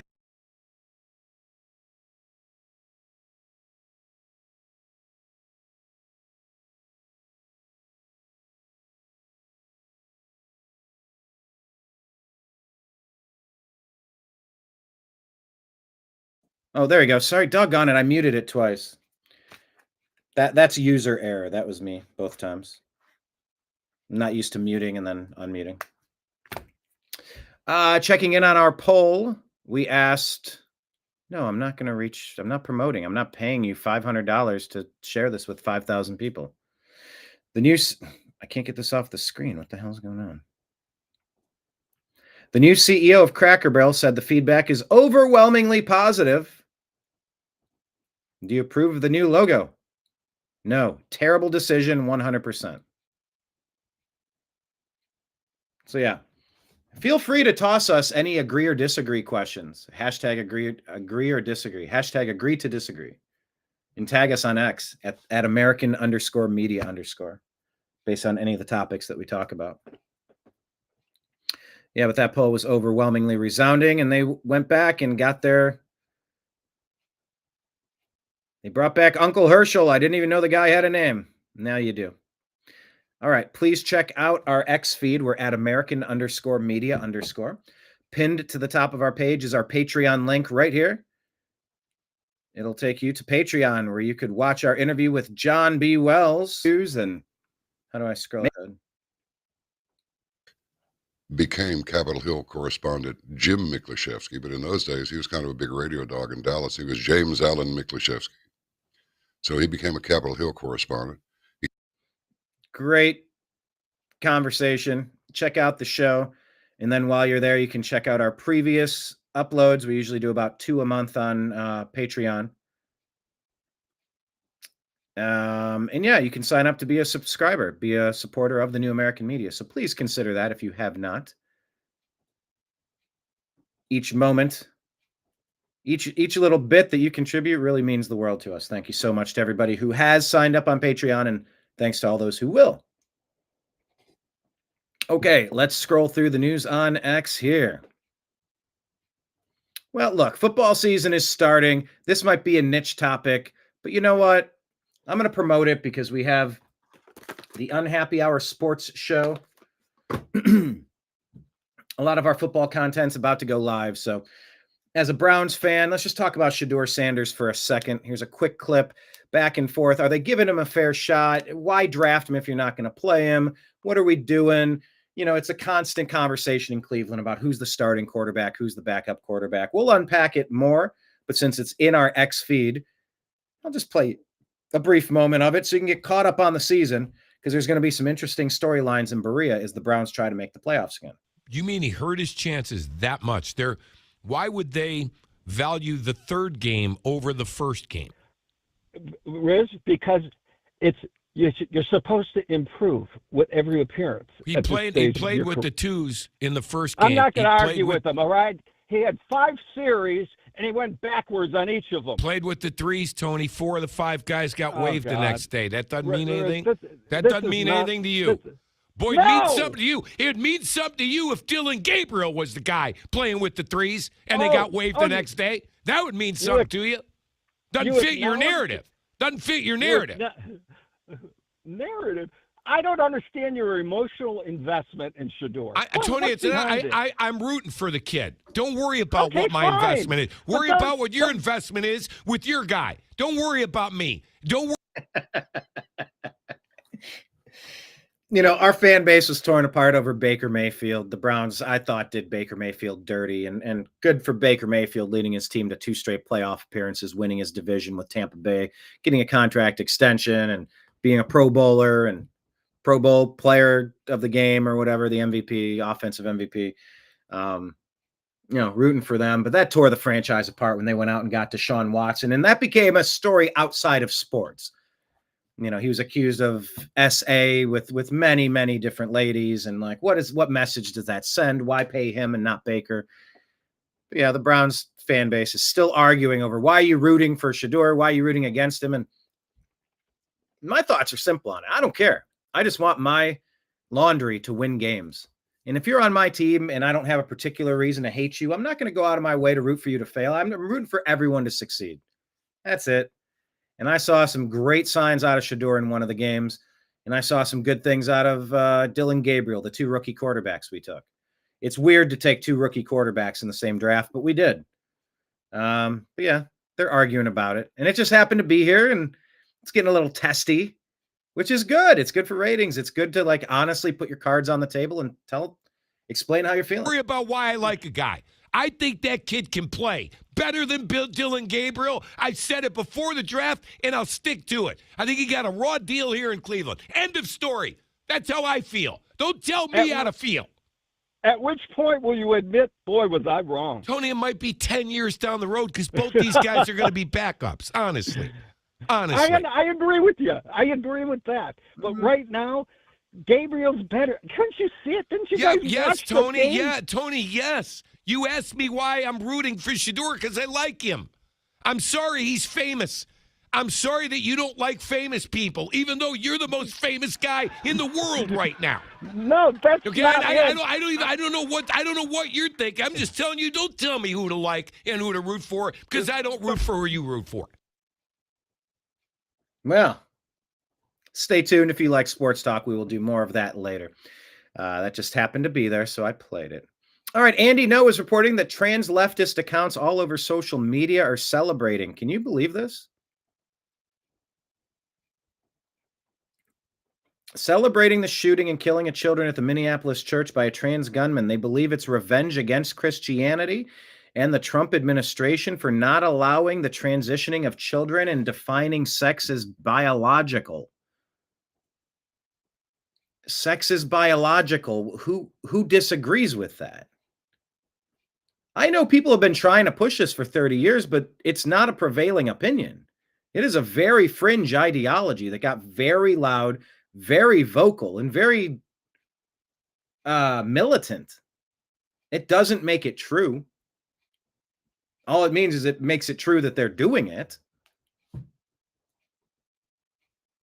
So I'm not going to read this, but it's a lot of anti-Christian hate and anti-Republican hate. It's pretty gross. Read it if you want. Wall Street Apes showed this. I played this the other day, but this American went back to Aldi to check ingredients, and it's getting ridiculous. It seems almost everything has been updated with the contains biologically engineered ingredients label. Even the salads and plain fish. Again, even the plain fish is bioengineered. America treats its citizens as lab rats, and all of this should be illegal. Do you agree or disagree with that? Fix our food, please. That's what I say. Ryan Saavedra says, here's a major development from the shooting yesterday at the Catholic school in Minneapolis. New York Post is reporting Minneapolis school shooter Robin Westman confessed he was tired of being trans. I wish I never brainwashed myself. That's according to Diana Narazi and Patrick Riley of the New York Post. Reported by Ryan Saavedra. Wow. Alleging the Minneapolis monster, Robin Westman, or what was the other name? What's his born name? Westman confessed he was tired of being trans. I wish I never brainwashed myself. And how do you apologize? How do you cope if you're a parent and like they wish it never happened and you're like, well, honey, I was just trying to do what you wanted. It's like, Mom, you were supposed to protect me from me. The fuck? Like every parent of every kid fucking ever. But I wanted to have unprotected sex with as many people as possible and ignore all the ramifications. Yeah, you're supposed to have a parent that protects you from engaging in that shit. Yeah, but I wanted to shoot needles into my arm. I wanted to shoot drugs into my veins. I wanted to take random pills that I didn't even know what they were and mix them down with half a bottle of Jack Daniels. Yeah, cool story, bro. I'm your parent. I'm supposed to protect you from those urges that would harm you. I mean, come on. Am I the only one? Am I the only one? Am I the only one? Do the brainwashed use a special shampoo? I think there's a few good jokes in there. I don't know what they are, but that's a good kernel of like there could be 5 jokes built off of that, depending on where we take it. That's a good kernel of a joke. All right, Jesse Waters unpacking what we got here. I mean, let's break it down. Transgender who hates Trump's Christians and Jews shoots up kids at a Catholic school, and the media wants to take away your handgun. So how are we supposed to protect ourselves from trans shooters? That's a non-starter, and I really wish we could start doing something about the people that are going to continue to push to disarm ourselves. We have a Second Amendment, and I'm getting real tired of people openly advocating to restrain my Second Amendment that shall not be infringed. Getting real tired of this. Getting real tired, boss. The media is bad at pattern recognition. We aren't. Just 2 years ago, another trans 20-something walked into a Christian school in Nashville with a rifle and shot 3 kids and 3 adults. They buried the manifesto and locked down the case. We've seen trans shootings in Colorado and in Maryland. Wasn't it strange that the Nashville police were hiding that story? They were so concerned about people being angry at trans people for attacking Christians instead of being angry at trans people for attacking Christians. They were angry about pointing out, noticing. That's a new phrase. It's not just you see the phrase noticing popping up everywhere. I've seen it in some places, but I've seen it in a lot of places. So it's not just one specific instance, but yeah, the simple act of noticing obvious things that are happening around us kind of seems to be frowned upon. Whoever they are, they don't want us noticing what's happening, which is the weaponization of at-risk people, causing brain damage through media manipulation and education system manipulation and political deep state Democrat political manipulation to brain damage people that you can activate and you can send out as your brown shirts to commit acts of terror on your political opponent. This shit is happening. They even shot up an ICE facility in Texas. And it seems like half of Antifa's trans.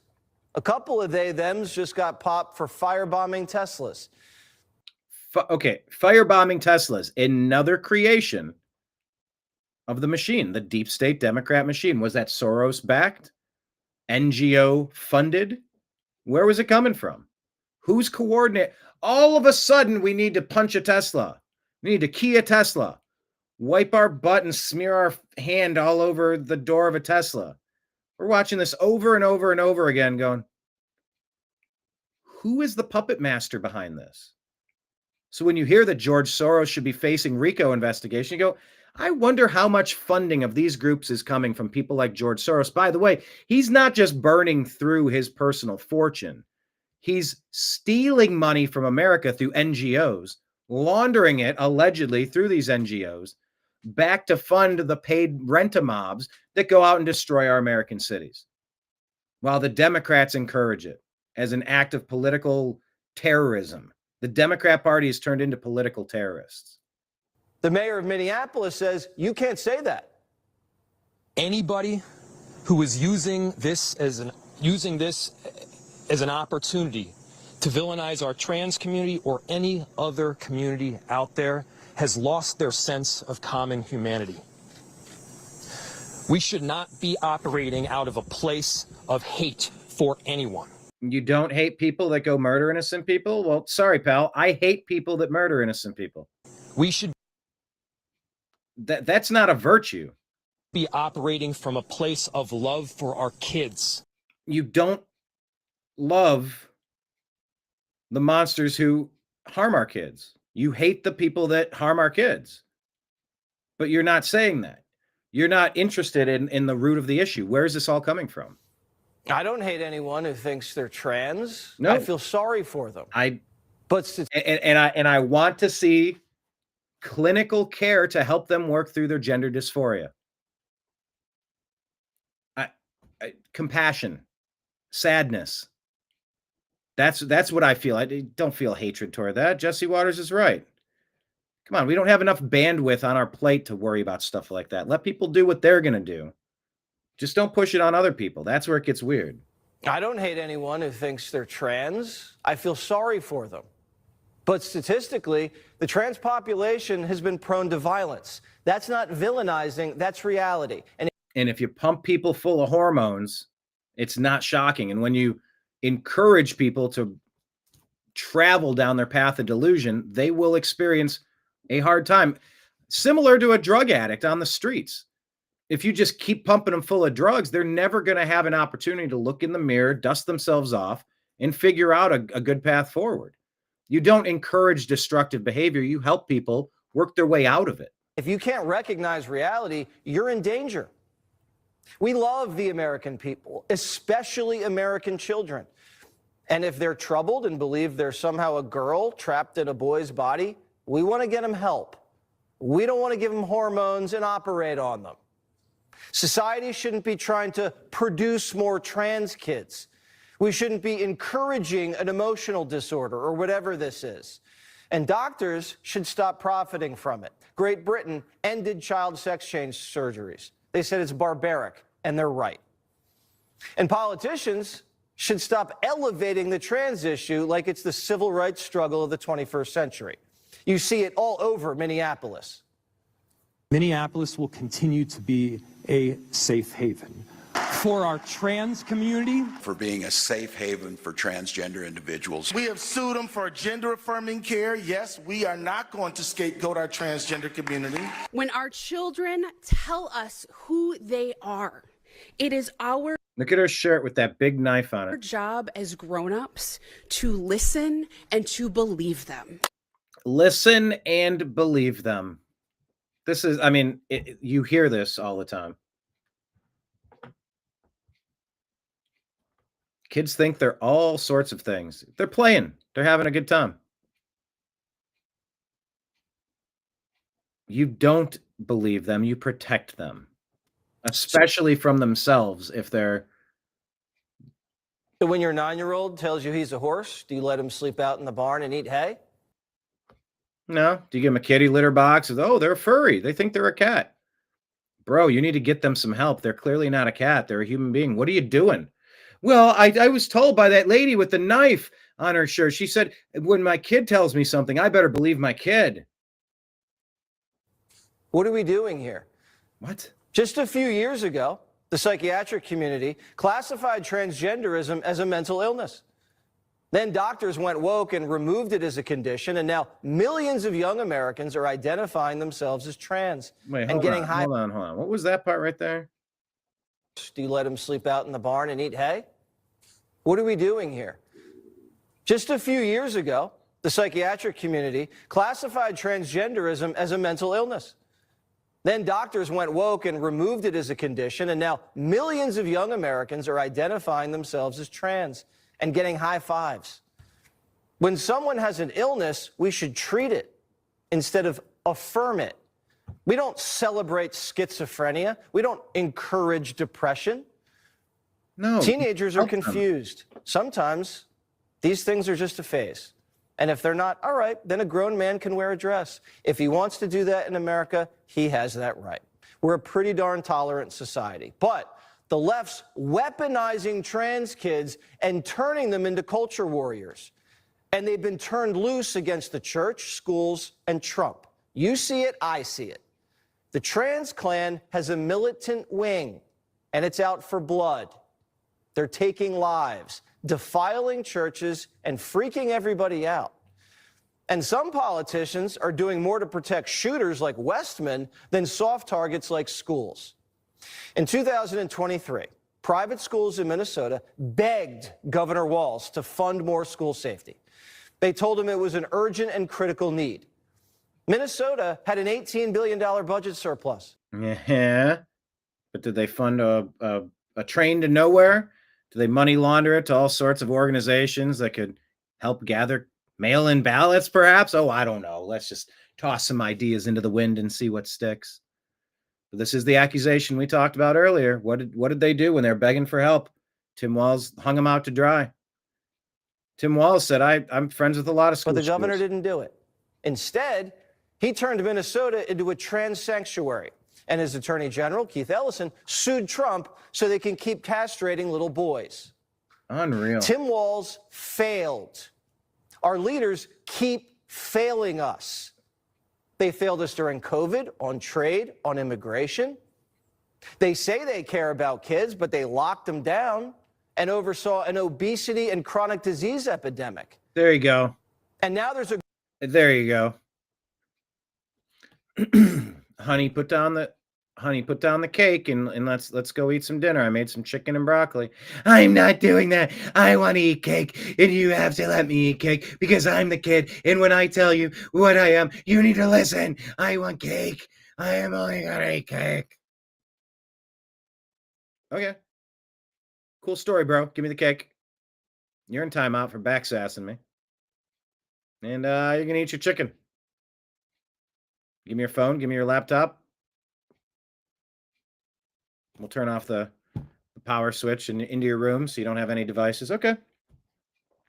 It's not how we're playing things. You need a parent to be a parent. You need an adult to be an adult. Talk about the obesity epidemic. Oh, you're fine. You're fine. You're body positive. Oh, baby, you're great. Baby, you're carrying 100 extra pounds on you. That is dangerous for your health and safety. I care about you, so please don't harm yourself.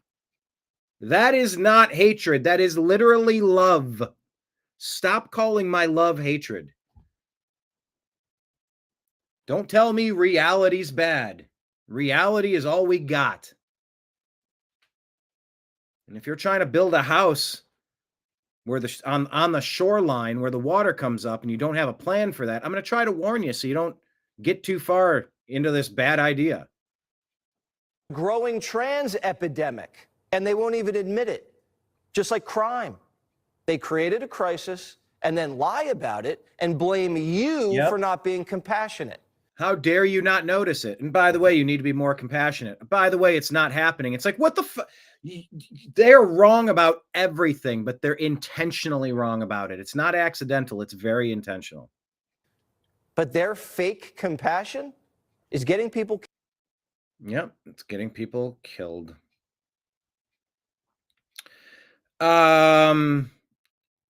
Here is a whistleblower at a pediatric gender center speaking out with Jesse Waters. Yeah, so I actually participated in medicalizing young people for almost 5 years. Medicalizing. 5 years, half a decade of pumping kids with medicine. And what I saw was that we were harming these kids. They were not getting better. Often their mental health was getting worse. We were tearing apart families.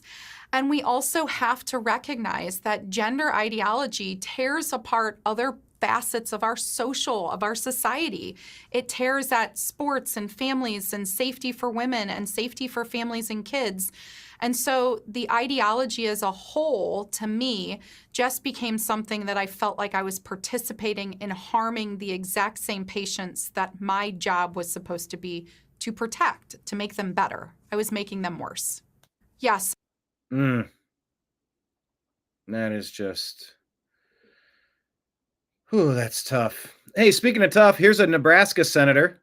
Defiant L's says, I have no words. Adam Carolla says, we need more women in positions of power.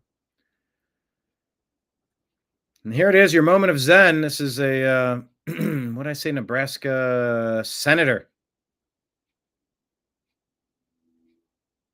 Trans people belong here. We need trans people. We love trans people. Trans people belong here.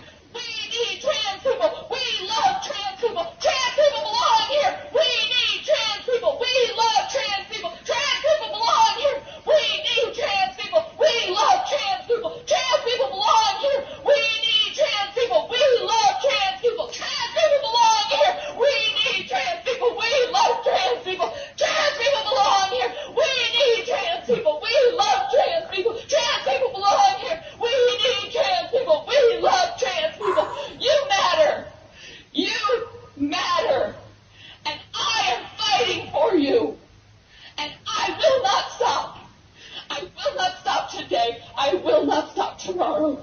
You are loved. You matter. You belong here. Trans people belong here. We need trans people. Wow, I've played that before, and that never gets. That's what you're up against. Anna Matson says the deep state is in full panic. The CDC director was publicly fired, and she wasn't even in her role for a month. But her lawyer says she wasn't fired. Now 4 other leaders are resigning too. Check out this thread on what's going on at the CDC. Here's something I'm asking, is this satire? Wall Street Apes is reporting Democrats in Michigan required teachers to take tests to grade their level of whatness? We had to take a test. Oh, wait, there's music in the background. Can't play it. They say they had to take a test to rate their level of whiteness because our African-American, our black kids were struggling. So we had to take a look at ourselves and do a test of what measure of whiteness was. And then based on numerical data from that level of whiteness, we had to stand in a circle. It was just so difficult to be standing in this circle to rate my level of whiteness because my discipline referrals in my lower level math classes, I had a higher percentage of African-American black kids. So I was being measured on that I wasn't as effective as a teacher with them because I was white. I was measured on my number of referrals, my tardies. I was told to decrease the number of detentions that were issued for a certain race that showed up late because culturally it is acceptable for them.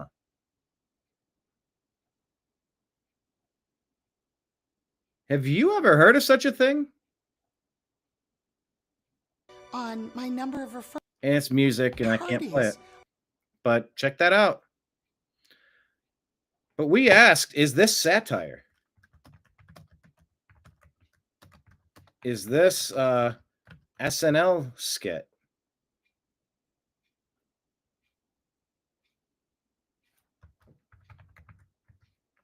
It doesn't even seem like that's something that could have happened, but it is, allegedly. That's where we've been. All right. Check out our show, 2025 NFL season preview with Brian and Ezrael on the Unhappy Hour Sports Show. It's right there at the top of our X feed. Sing it now. I know. That lady, if we can assume that it's a lady. Yeah. That's just, this. Do you encourage that or do you discourage that? Do you help people or do you not help them? Kathy Hochul is asking judges to step up and not release criminals back into the streets. President Trump's strategy is working. He's scaring these radical Democrats into obeying the law. And kind of what it sounds like she's saying, if I'm understanding this, is that the judges aren't correctly interpreting the law, that the laws have been rewritten and the judges are misconstruing it. So we're asking the question, can we ask the Supreme Court to start sending out warnings or alerts when judges seem to be blatantly ignoring the law, along with a reminder that they may be called to defend their legal accreditation?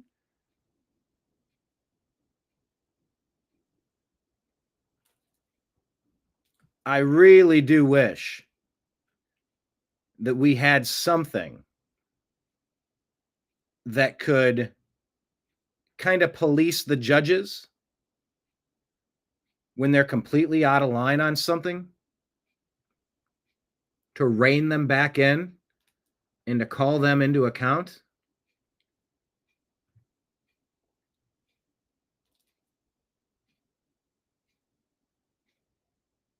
I think we need something like that. I think there are too many rogue judges that are getting away with bloody murder. And that just simply has to change. Hell or high water, crook or by hook, or hook or by crook, or whatever they say.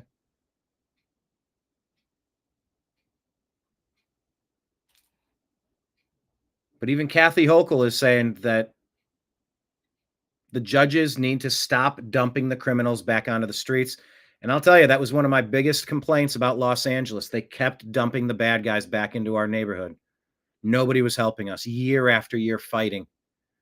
It changes a person when you're in the middle of a fight like that for your life. These people are reckless. These people are violent. These people are drug addicted.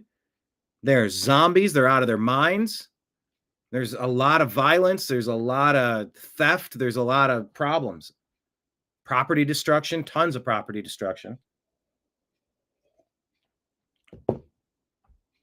So yeah, 2 years ago, Governor Tim Walz signs a bill establishing Minnesota as a trans refugee state. Now they have the gall to blame Republicans for this, says Sarah Rose. Fatima Khan here is saying that there's a UK church, a church in Wales was set on fire by 2 Pakistani migrants. Christianity is under attack in the UK. One thing I always say, I don't know the context of this video. Do we know if the Pakistani invaders are attacking a Christian church? I don't know that to be true, but dig into it. Eric Daughtry saying on top of CDC Director Susan Monarez being fired, the following people have also resigned: Director of CDC Vaccine Unit, CDC Chief Medical Officer, Head of CDC's Zoonotic Division. A purge just happened. Wow. Gunther Eagleman says Jen Psaki is now sobbing on live TV because Christians offered prayers to families. And all they should be hoping to do is have someone to sit with at lunch or someone to play with on the playground. And they should be waiting to hear an update when they get home. And that is not what these parents at the school experience today. Okay, so is she fake crying or really crying? Sorry, this is a tough one. Having your child killed while they are sitting in a pew for a morning prayer service is not what any parent should have to worry about. And I have felt a Yeah, we agree completely. mixture of anger and a lot of anger and emotional exhaustion about this today, as I'm sure many of you have. That is the line. The Democrats were told by political advisors, you need to be angry. It's like, no, fool. Like, that's why people can't stand you. You burned America in 2020. You're angry about everything instead of getting the work done. There's 1,000 things that need done, and all you're doing is being angry all day. But the Democrats have been told that's the line. And you saw that from an earlier press release I played an hour ago. We're like, oh, and I'm a lot of things, and I'm angry, and I'm angry. I got to say I'm angry. That's a talking point. I'm angry. So is she legitimately crying or acting? I don't know. Because we have been here so many times. Yeah, we have. Why are Christians being attacked by the trans community? By Democrats? By people that write things that say they should take Donald Trump out? On that video, that manifesto that came out, it said stuff that I can't say because if I say it, the algorithm will trigger potentially thinking that I'm encouraging someone to do that. It's so stupid we got to talk in coded language on YouTube. Many times. And yet again, like clockwork, half the politicians in our country have little more to offer than thoughts and prayers. That is all they are offering. What do you expect them to offer? How do you stop mentally deranged people from harming people? Do you encourage them to stay in a state of psychosis? It seems like that's what the people in Minnesota were saying. Come on up here. This is a sanctuary. You can believe things that just aren't true. Come on. And by the way, those people, you should go get them. I'm going to wear a shirt with a big violent knife on it. Encouraging violence. The Democrats are doing that. You can't blame MAGA for this. Join all of us in praying for the victims was Vice President J.D. Vance's response today. That's what he said. That's it. Please join me in praying for everyone involved, Trump wrote. We have seen this play out over and over again. There is a shooting, then come the thoughts and prayers, and then comes the attempt to shift the focus. This is what always happens. You're going to start seeing narratives. You're already seeing them. They're already out there about how the shooter was trans. You're going to see narratives about how the shooter appeared to be anti-Trump and anti-Semitic and clearly was in the midst of a mental health crisis. There's no question about that. But here's the thing. What is it? There are trans people all over the world. There are anti-Semitic people, unfortunately, all over the world. And people filled with plenty of political hate all over the world. And mental health issues are not unique to the United States. And yes, we should do more to address them. But it's also an issue all over the world. But this is the only country where shootings like this one happen this often. The United That's not true. States not only has the highest rate of gun violence of any country in the world, it's become a leading cause of death for young people and teenagers in this country. That's a leading cause. I saw somebody make a post trying to say, see, it's a leading cause of kids being, hey, why don't you do what they did in DC? They've been no murders with guns. Well, I think there was one recently, but like instead of 10 a day, 28, 30, 40 in a weekend in Chicago. If you patrol the areas and the bad guys know that they're going to get in trouble for being bad, they don't be bad. They're not as bad as often. And you can reduce crime that way. But your Democrats in Minneapolis don't do that. They don't do it in Chicago, in DC, in New York, and Los Angeles. to make everybody angry. There you go. She was told to say angry a few times. That's Frank Luntz right there. That's research analytics. Someone told the Democrats you need to be angry, and that's going to win you an election. It's like, no, that's not it. You need to have decent policies, and you haven't had that since Bill Clinton. Weaponizing the shooter's identity is meant to distract from what matters. That is what they. Oh, the source of the hate doesn't matter now. Don't let facts distract you. They are doing, trying to distract from what matters. Oh, yeah. The core of the problem. Don't be distracted by the core of the problem, the root of the issue that we're talking about, where the violence came from. No, don't be distracted. Teenagers in this country. That should make everybody angry. Weaponizing the shooter's identity is meant to distract from what matters. That is what they are doing, trying to distract from what matters. Here's what matters. Today's shooter bought the rifle, handgun, and shotgun they used to do what they did today legally. We live in a country with more guns than people, where there are not universal background checks, there are not bans on assault weapons, and there is no such thing as an assault weapon. I wish these people would stop saying something so stupid. A fork can be an assault fork if you assault somebody with a fork. Shut up. A car can be an assault car if you assault somebody with a car. Shut up. Not universal background checks, there are not bans on assault weapons, and it is far too easy to buy a gun. It is far too restrictive to buy a gun. If you ever lived in California and you had to go through that rigmarole, oh, it's a lot of fun. It's the gun. Shall not be restricted, except it's completely restricted. Everyone, it's not really a secret. There are a lot of things to feel outraged about right now. And there you go. Outrage, anger. That's what she's pushing. The person allegedly drew this picture of themselves, and in the mirror appears as a demon. Did he view himself as demonic, or was he trying to say he was possessed? In Russian, these phrases were written. I mean, this looks very fake, though. It doesn't look real. It looks like someone created this to be found. I don't know. Maybe that's what it... I don't know. Who's writing in Russian at a time when the United States is in the middle of a war with Russia?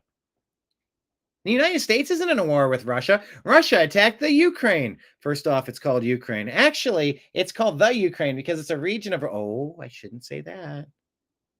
Yeah, we're giving weapons to Ukraine to fight a war in Russia because Victoria Nuland, Barack Hussein Obama, Joe Biden, Hunter Biden, Burisma, we're all pushing the UN up into those borders to provoke an attack.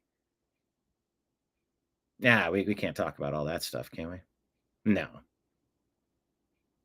Yeah, Maxine Waters. You get in their faces at their gasoline stations. Okay. Anyway, it's in Russian for some reason. For some reason. The phrase is, who? When will this end? Help me. I don't want to. Help. And K yourself, K. As a broken person that was failed by his mother. I'm sorry, I don't want to pile on the mother now, but I mean, in hindsight, don't you think someone saying I'm a unicorn, and you say, yeah, honey, let's go to the department and tell everybody you're a unicorn now. Don't you think that you should have done a better job trying to talk to your child and explain that, I'm sorry, honey, the things that you're thinking are not accurate. They're not reality. We need to work with you on this. Instead of saying, yeah, honey, I guess that is you now. Okay. I'll go along with this. I don't know. This person, if they wrote this and it's not a psyop, because once again, we're branching. Either it's completely, it didn't happen, or it did happen. Now, if it did happen, either this person was being controlled or they really were just a lunatic solo artist. If they're being controlled and manipulated, like there's so many ways to have these conversations. But someone who's writing this stuff, if that's their writing, because I have so many suspicions about any of these things. It's a person that needs help. You don't need to be affirmed in the fact that you're okay as you are.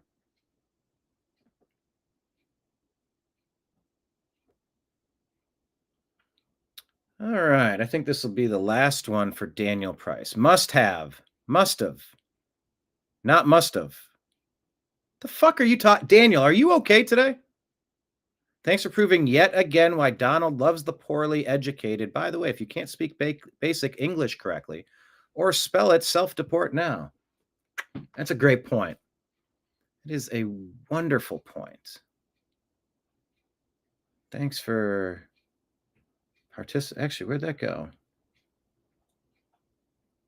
Now I'm not seeing it. Oh, there we go.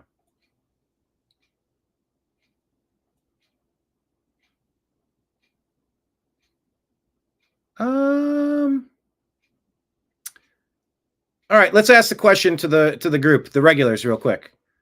What do you recommend? Do we put user in a timeout? Do we hide the user on this channel?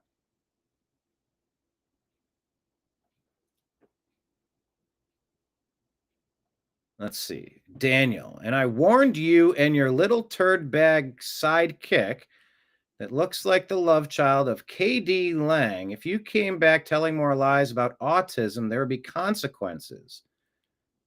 You're going to find out. Yeah. Okay.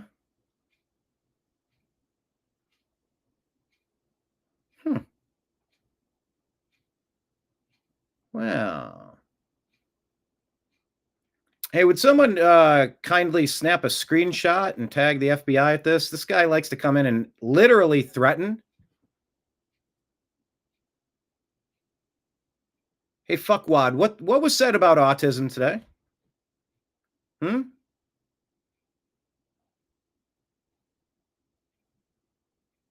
Go on. What was said about autism today? What lies?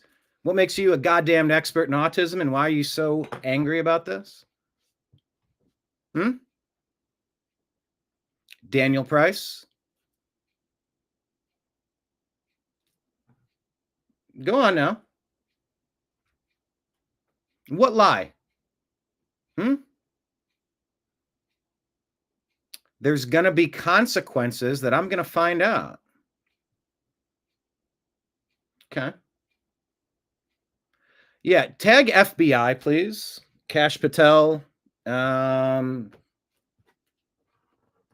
don't know who else. Yeah, Cash is a good start. Who else?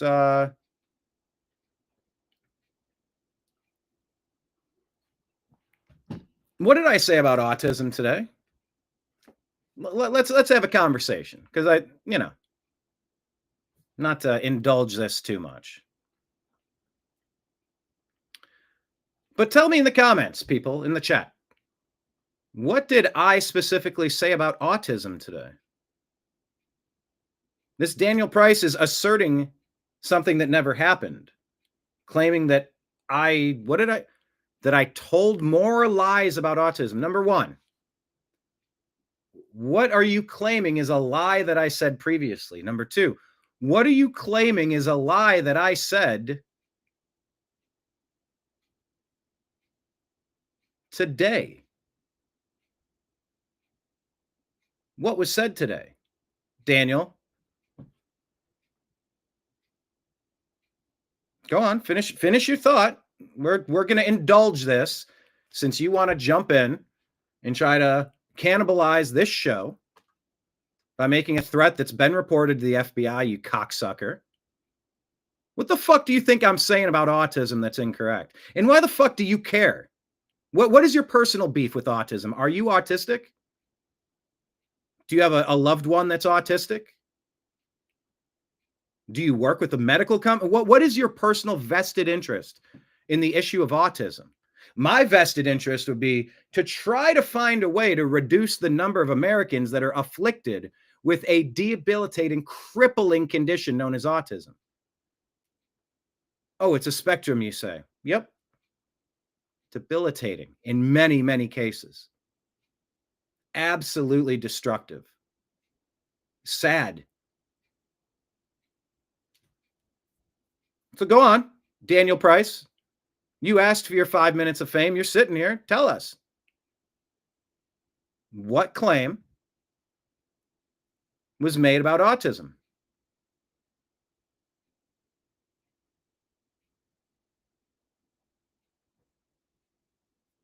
Anything? Hello?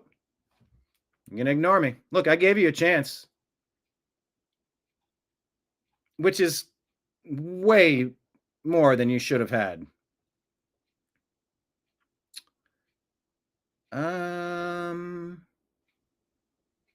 Let's see.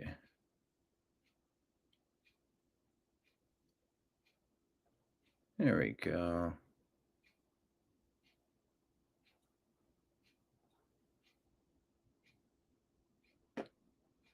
All right.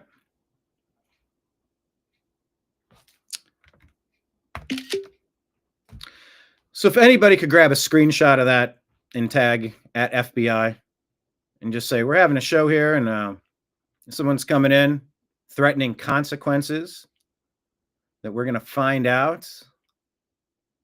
Daring us right there. I dare you. FAFO. I dare you.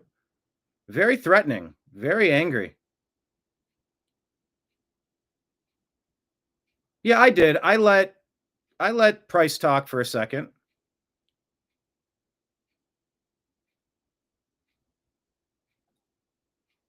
You know, I don't know what this shit is. Just coming in to fuck with the people in the show.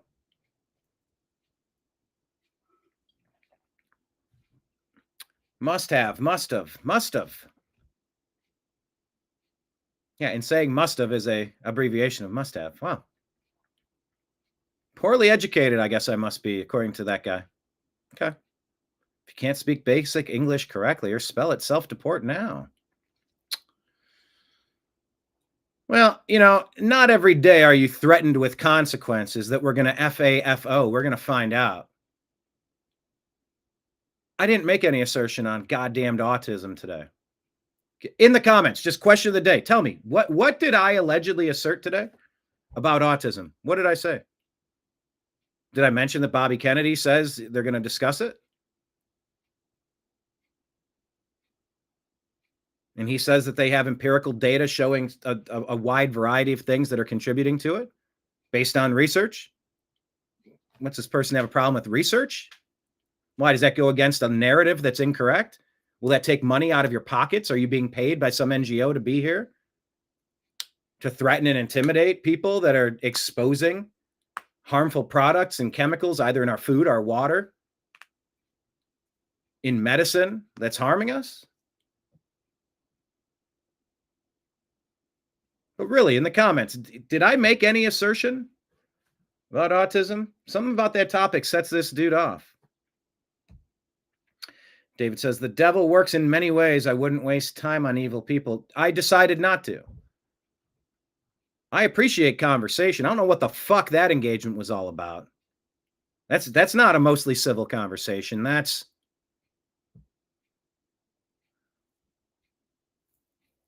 a Nick, shoot me a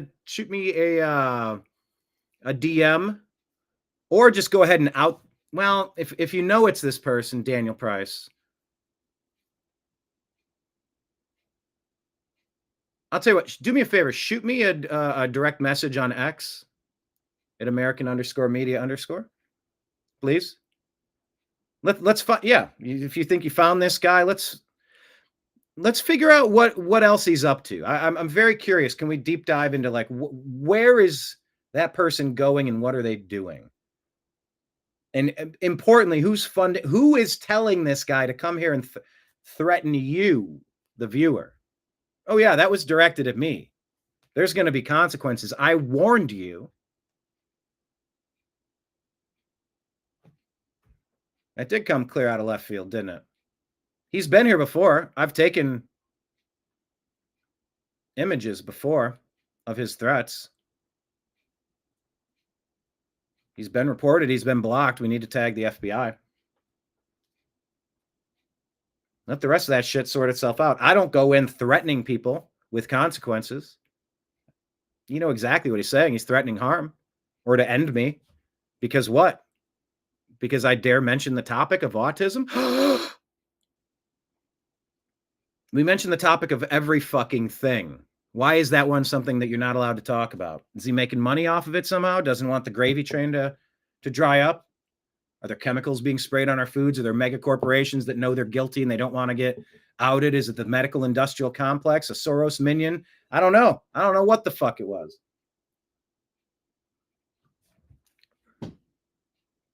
You better not come in here and fucking threaten me, you piece of trash. No. I can engage for a minute because I'm curious. I think a lot of people are entitled to a mostly civil conversation. Mostly civil. We can grab marigold and periwinkle and color with the seldom used crayons, and we can cuss and we can get fervent in some of our thoughts, but we don't have the right to go threaten to terminate someone's life. That's exactly what he was doing. There's no ambiguity there. That was written specifically so that it couldn't be claimed that you were actually trying to end somebody's life. We all know what the fuck he was doing. We all saw it.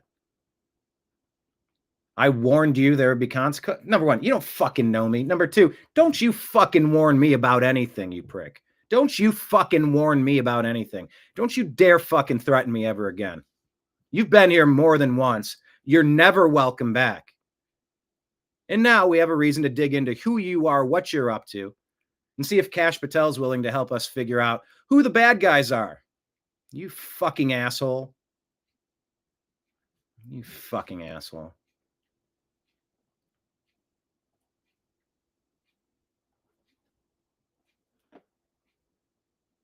All right. What is this guy doing? So, there's music here. But they say, I guess one deadly U-turn from a truck driver wasn't enough. Here's another person trying to make a you can't do this. Look, it's stopped the whole freeway. They've blocked the whole freeway as a trucker. You cannot do this. The whole freeway is backed up now. The disrespected trucker says, get these people off of our roads now. Can't play it because there's music. I'm sure they're talking, but I can't hear it. Who is the trucker line? Yesterday it was called Rav or Raj, R-A-J.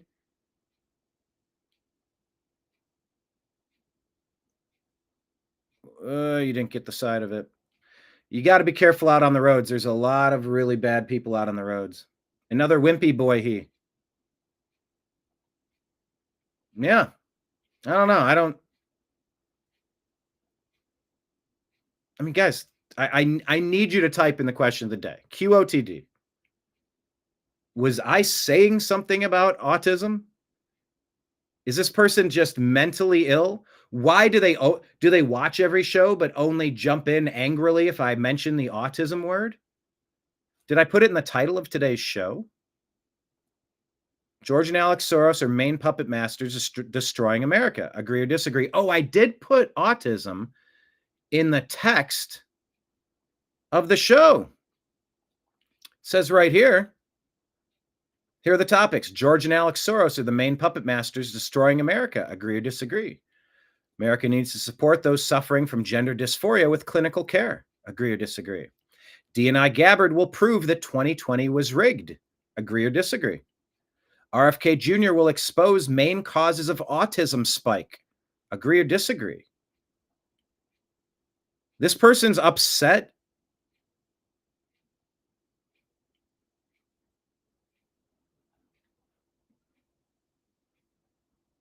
Okay, I'm confused.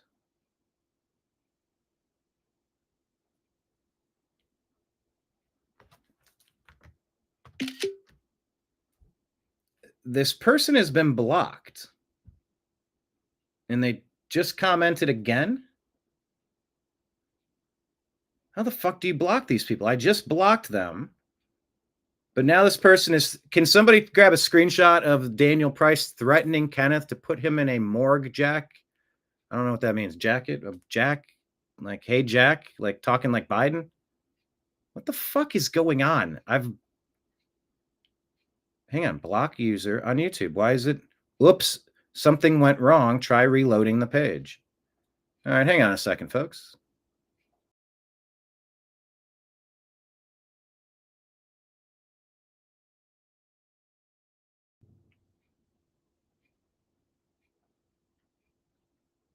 Okay. Block user. Something went wrong. Try reloading the page. Okay.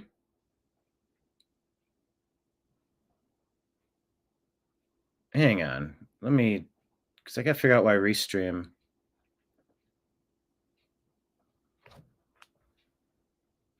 What brings me here to, where do I, something isn't working.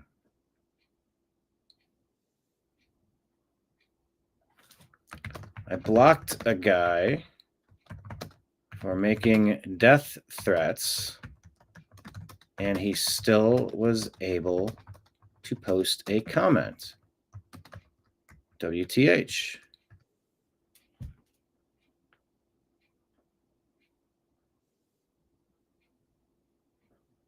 All right.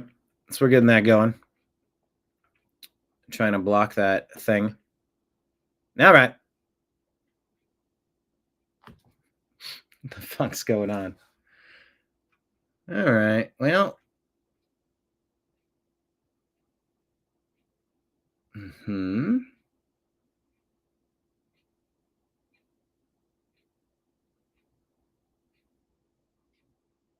Yep, well.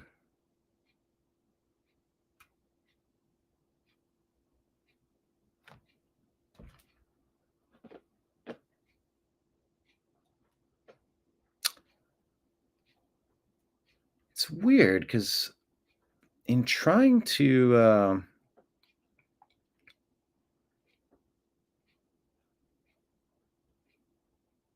okay, I don't see it. How do you, what is the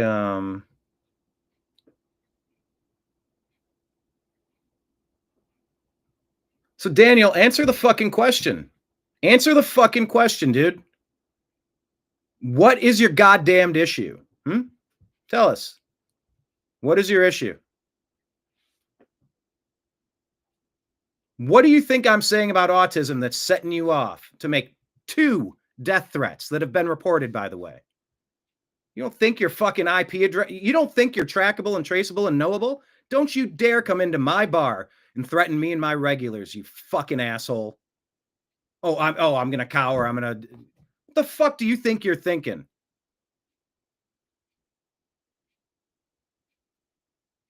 So answer the question. What about autism is bugging you? What do you think that I said today? Answer the fucking question.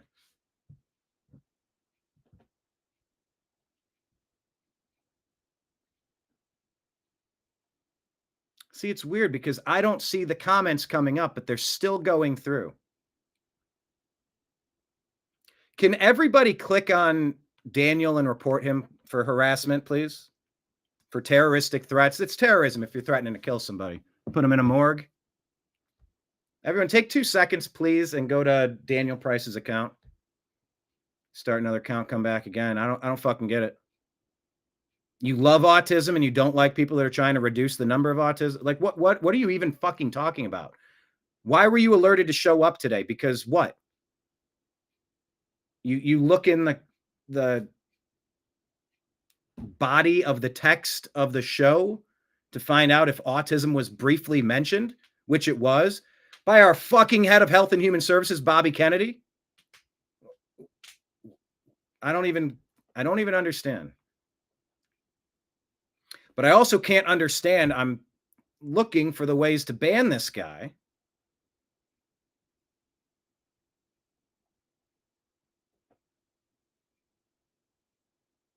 I just don't get it. Oh my God, no. No, not that. Let's see. All right. Guess we're doing this now. Oh, I've already said it outright, David. I've had to warn this little stain Brian multiple times over that he is going to stop perpetuating lies that were proven to be lies, or he's going to pay for it. Hello. Hello. What are you claiming is a lie? You keep repeating yourself, but you're not describing anything accurately. Precisely. What are you saying is a lie?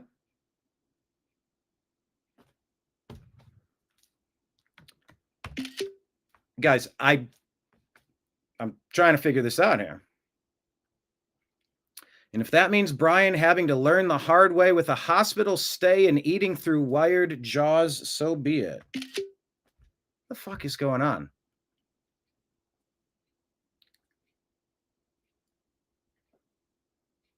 Did it work this time?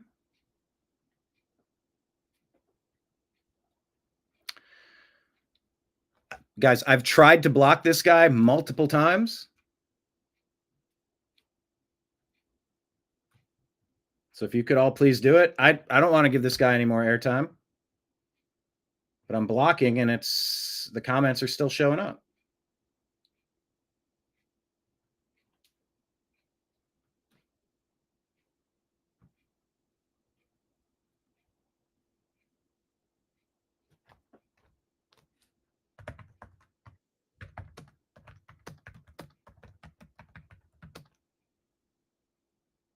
Yeah.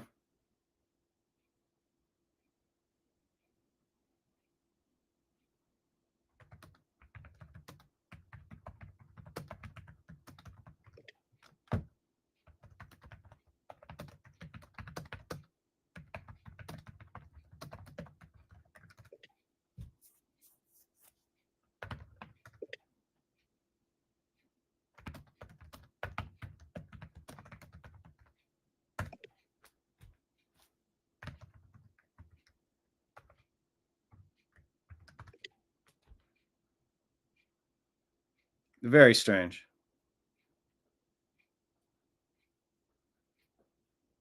All right, let me reload.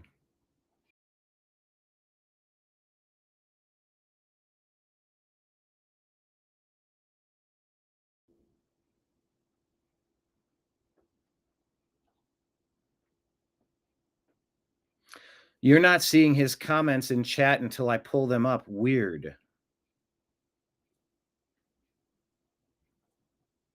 Mm-hmm.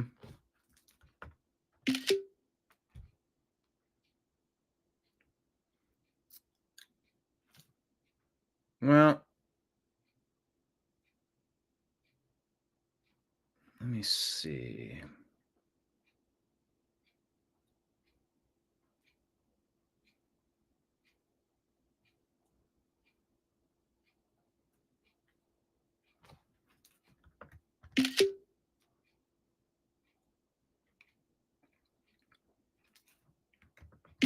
Daniel Price joined YouTube October 14th, 2024.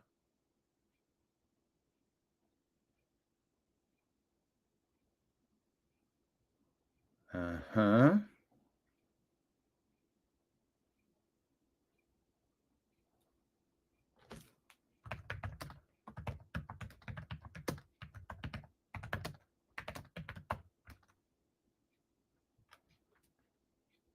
Let's see.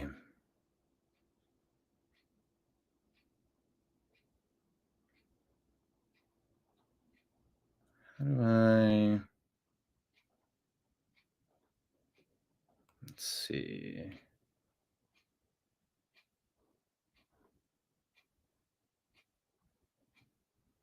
All right.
Okay, I think we have this sorted out here.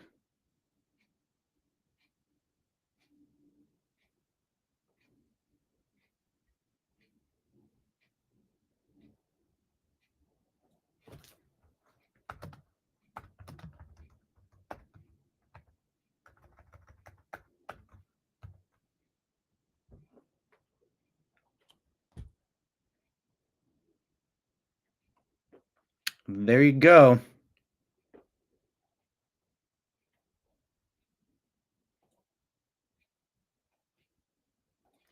Very strange indeed. I did just share his YouTube channel and tag the FBI. Don't know what the fuck is wrong with that person. Don't come in here and threaten me and my regulars.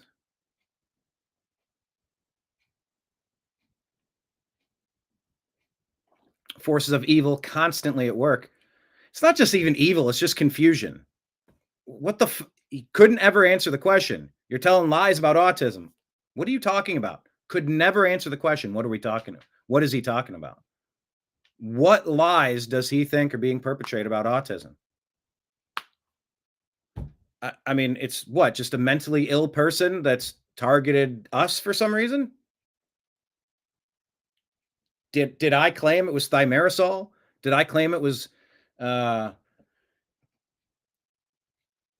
glyphosate? Did I claim it was fluoride? Did I claim it was anything? I didn't make any accusation. I didn't make any assertion. I didn't claim to know what the fuck's causing autism. But when you meet someone, when you know someone, when you see the effects that it has on families, it's a public health crisis. So what is his point? To get me to stop talking about it so that we can keep the rates high? Because why? I'm just even trying to understand the why. Now, I understand there might not be logic to it. I get that. But I really did. I tried on multiple devices multiple times to block that guy. I didn't want it to take over the show. I made a determination 30 fucking minutes ago to cut that guy out of the program. Couldn't do it. So that was interesting.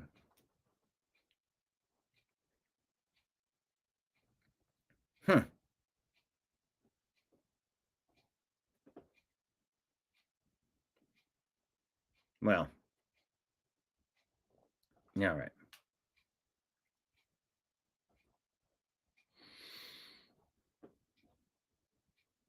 Gateway Pundit reporting, John Bolton transmitted classified emails over a private server, and they were intercepted by hostile foreign countries' spy service.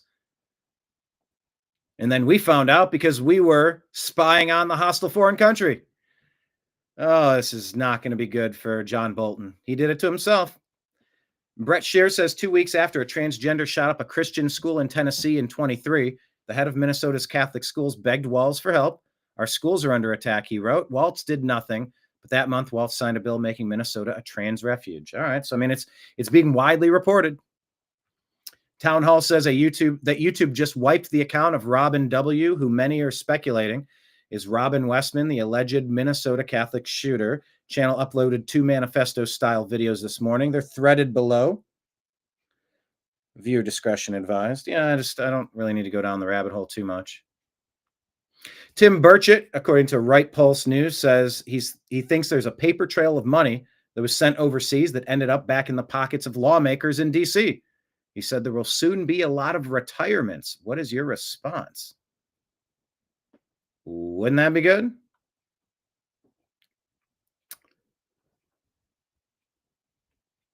The gun literally, well, here, let's watch this piece here. As long as there's not music. We've also been going through it and can tell you there are crude diagrams of the church. There are also photos of the weapons, and they include all all sorts of writings, the names of past mass shooters. And by the way, all this stuff was released to us immediately. How interesting. Criticism of Israel, the name of President Trump written on the guns. There are also racial slurs, nihilistic statements, all painting the picture of a disturbed individual who carried out this mass shooting. We don't dislike many of these outlets enough. See, he didn't lie. Donald Trump's name was mentioned on the weapons, but they just don't tell you what was actually said. This is what was said. You can read it. This is also what was said on the optic. But let's go back. How was ABC reporting this? The name of President Trump written on the guns. There are also... Unbelievable. Now, why wouldn't they want to report what was actually written on the guns? Because if they actually tell you what was said, then we might have to ask, well, how did this person get to the point where they thought they needed to do that to the president?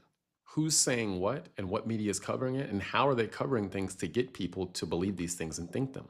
Then Democrats and the media on the left might have to look in the mirror and say, hey, the rhetoric that we've been pushing and spouting is dangerous. We've been saying things that are out of control, and we've been manipulating people emotionally to the point where they feel like they need to take action against someone's life. They don't want to have that conversation. They want to continue to push lies. They want to continue to manipulate people in the direction they want people to go, and they don't want to have the consequences for it. Like, it's so blatant, like they can't even report what was said. For example, they mentioned criticisms of Israel. You know what else this person wrote? Wasn't enough. We do not hate most of the mainstream media enough. We need to keep calling them out and keep destroying their credibility until they start to report things honestly. If you're tired of the mainstream media lying to you, I have a free email newsletter where I cover what's breaking, what's happening, and I go into more detail on many of these topics. And this is one of the only places I cannot be censored. The link is in my profile. So just go to my profile, click the link. You'll see this screen right here. Drop your email. There you go.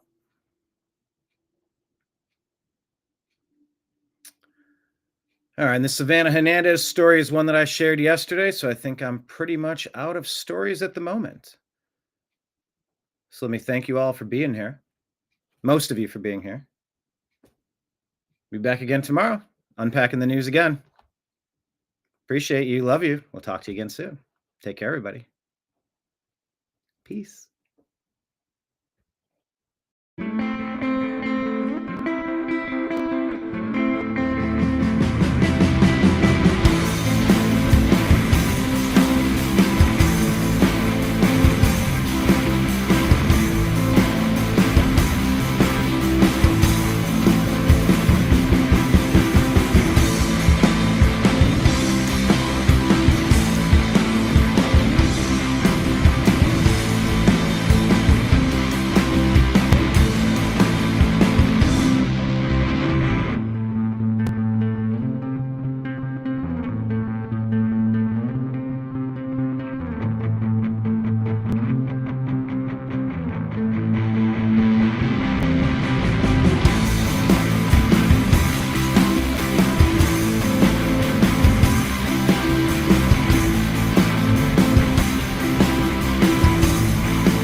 Your guide to the truth. TheNewAmericanMedia.com.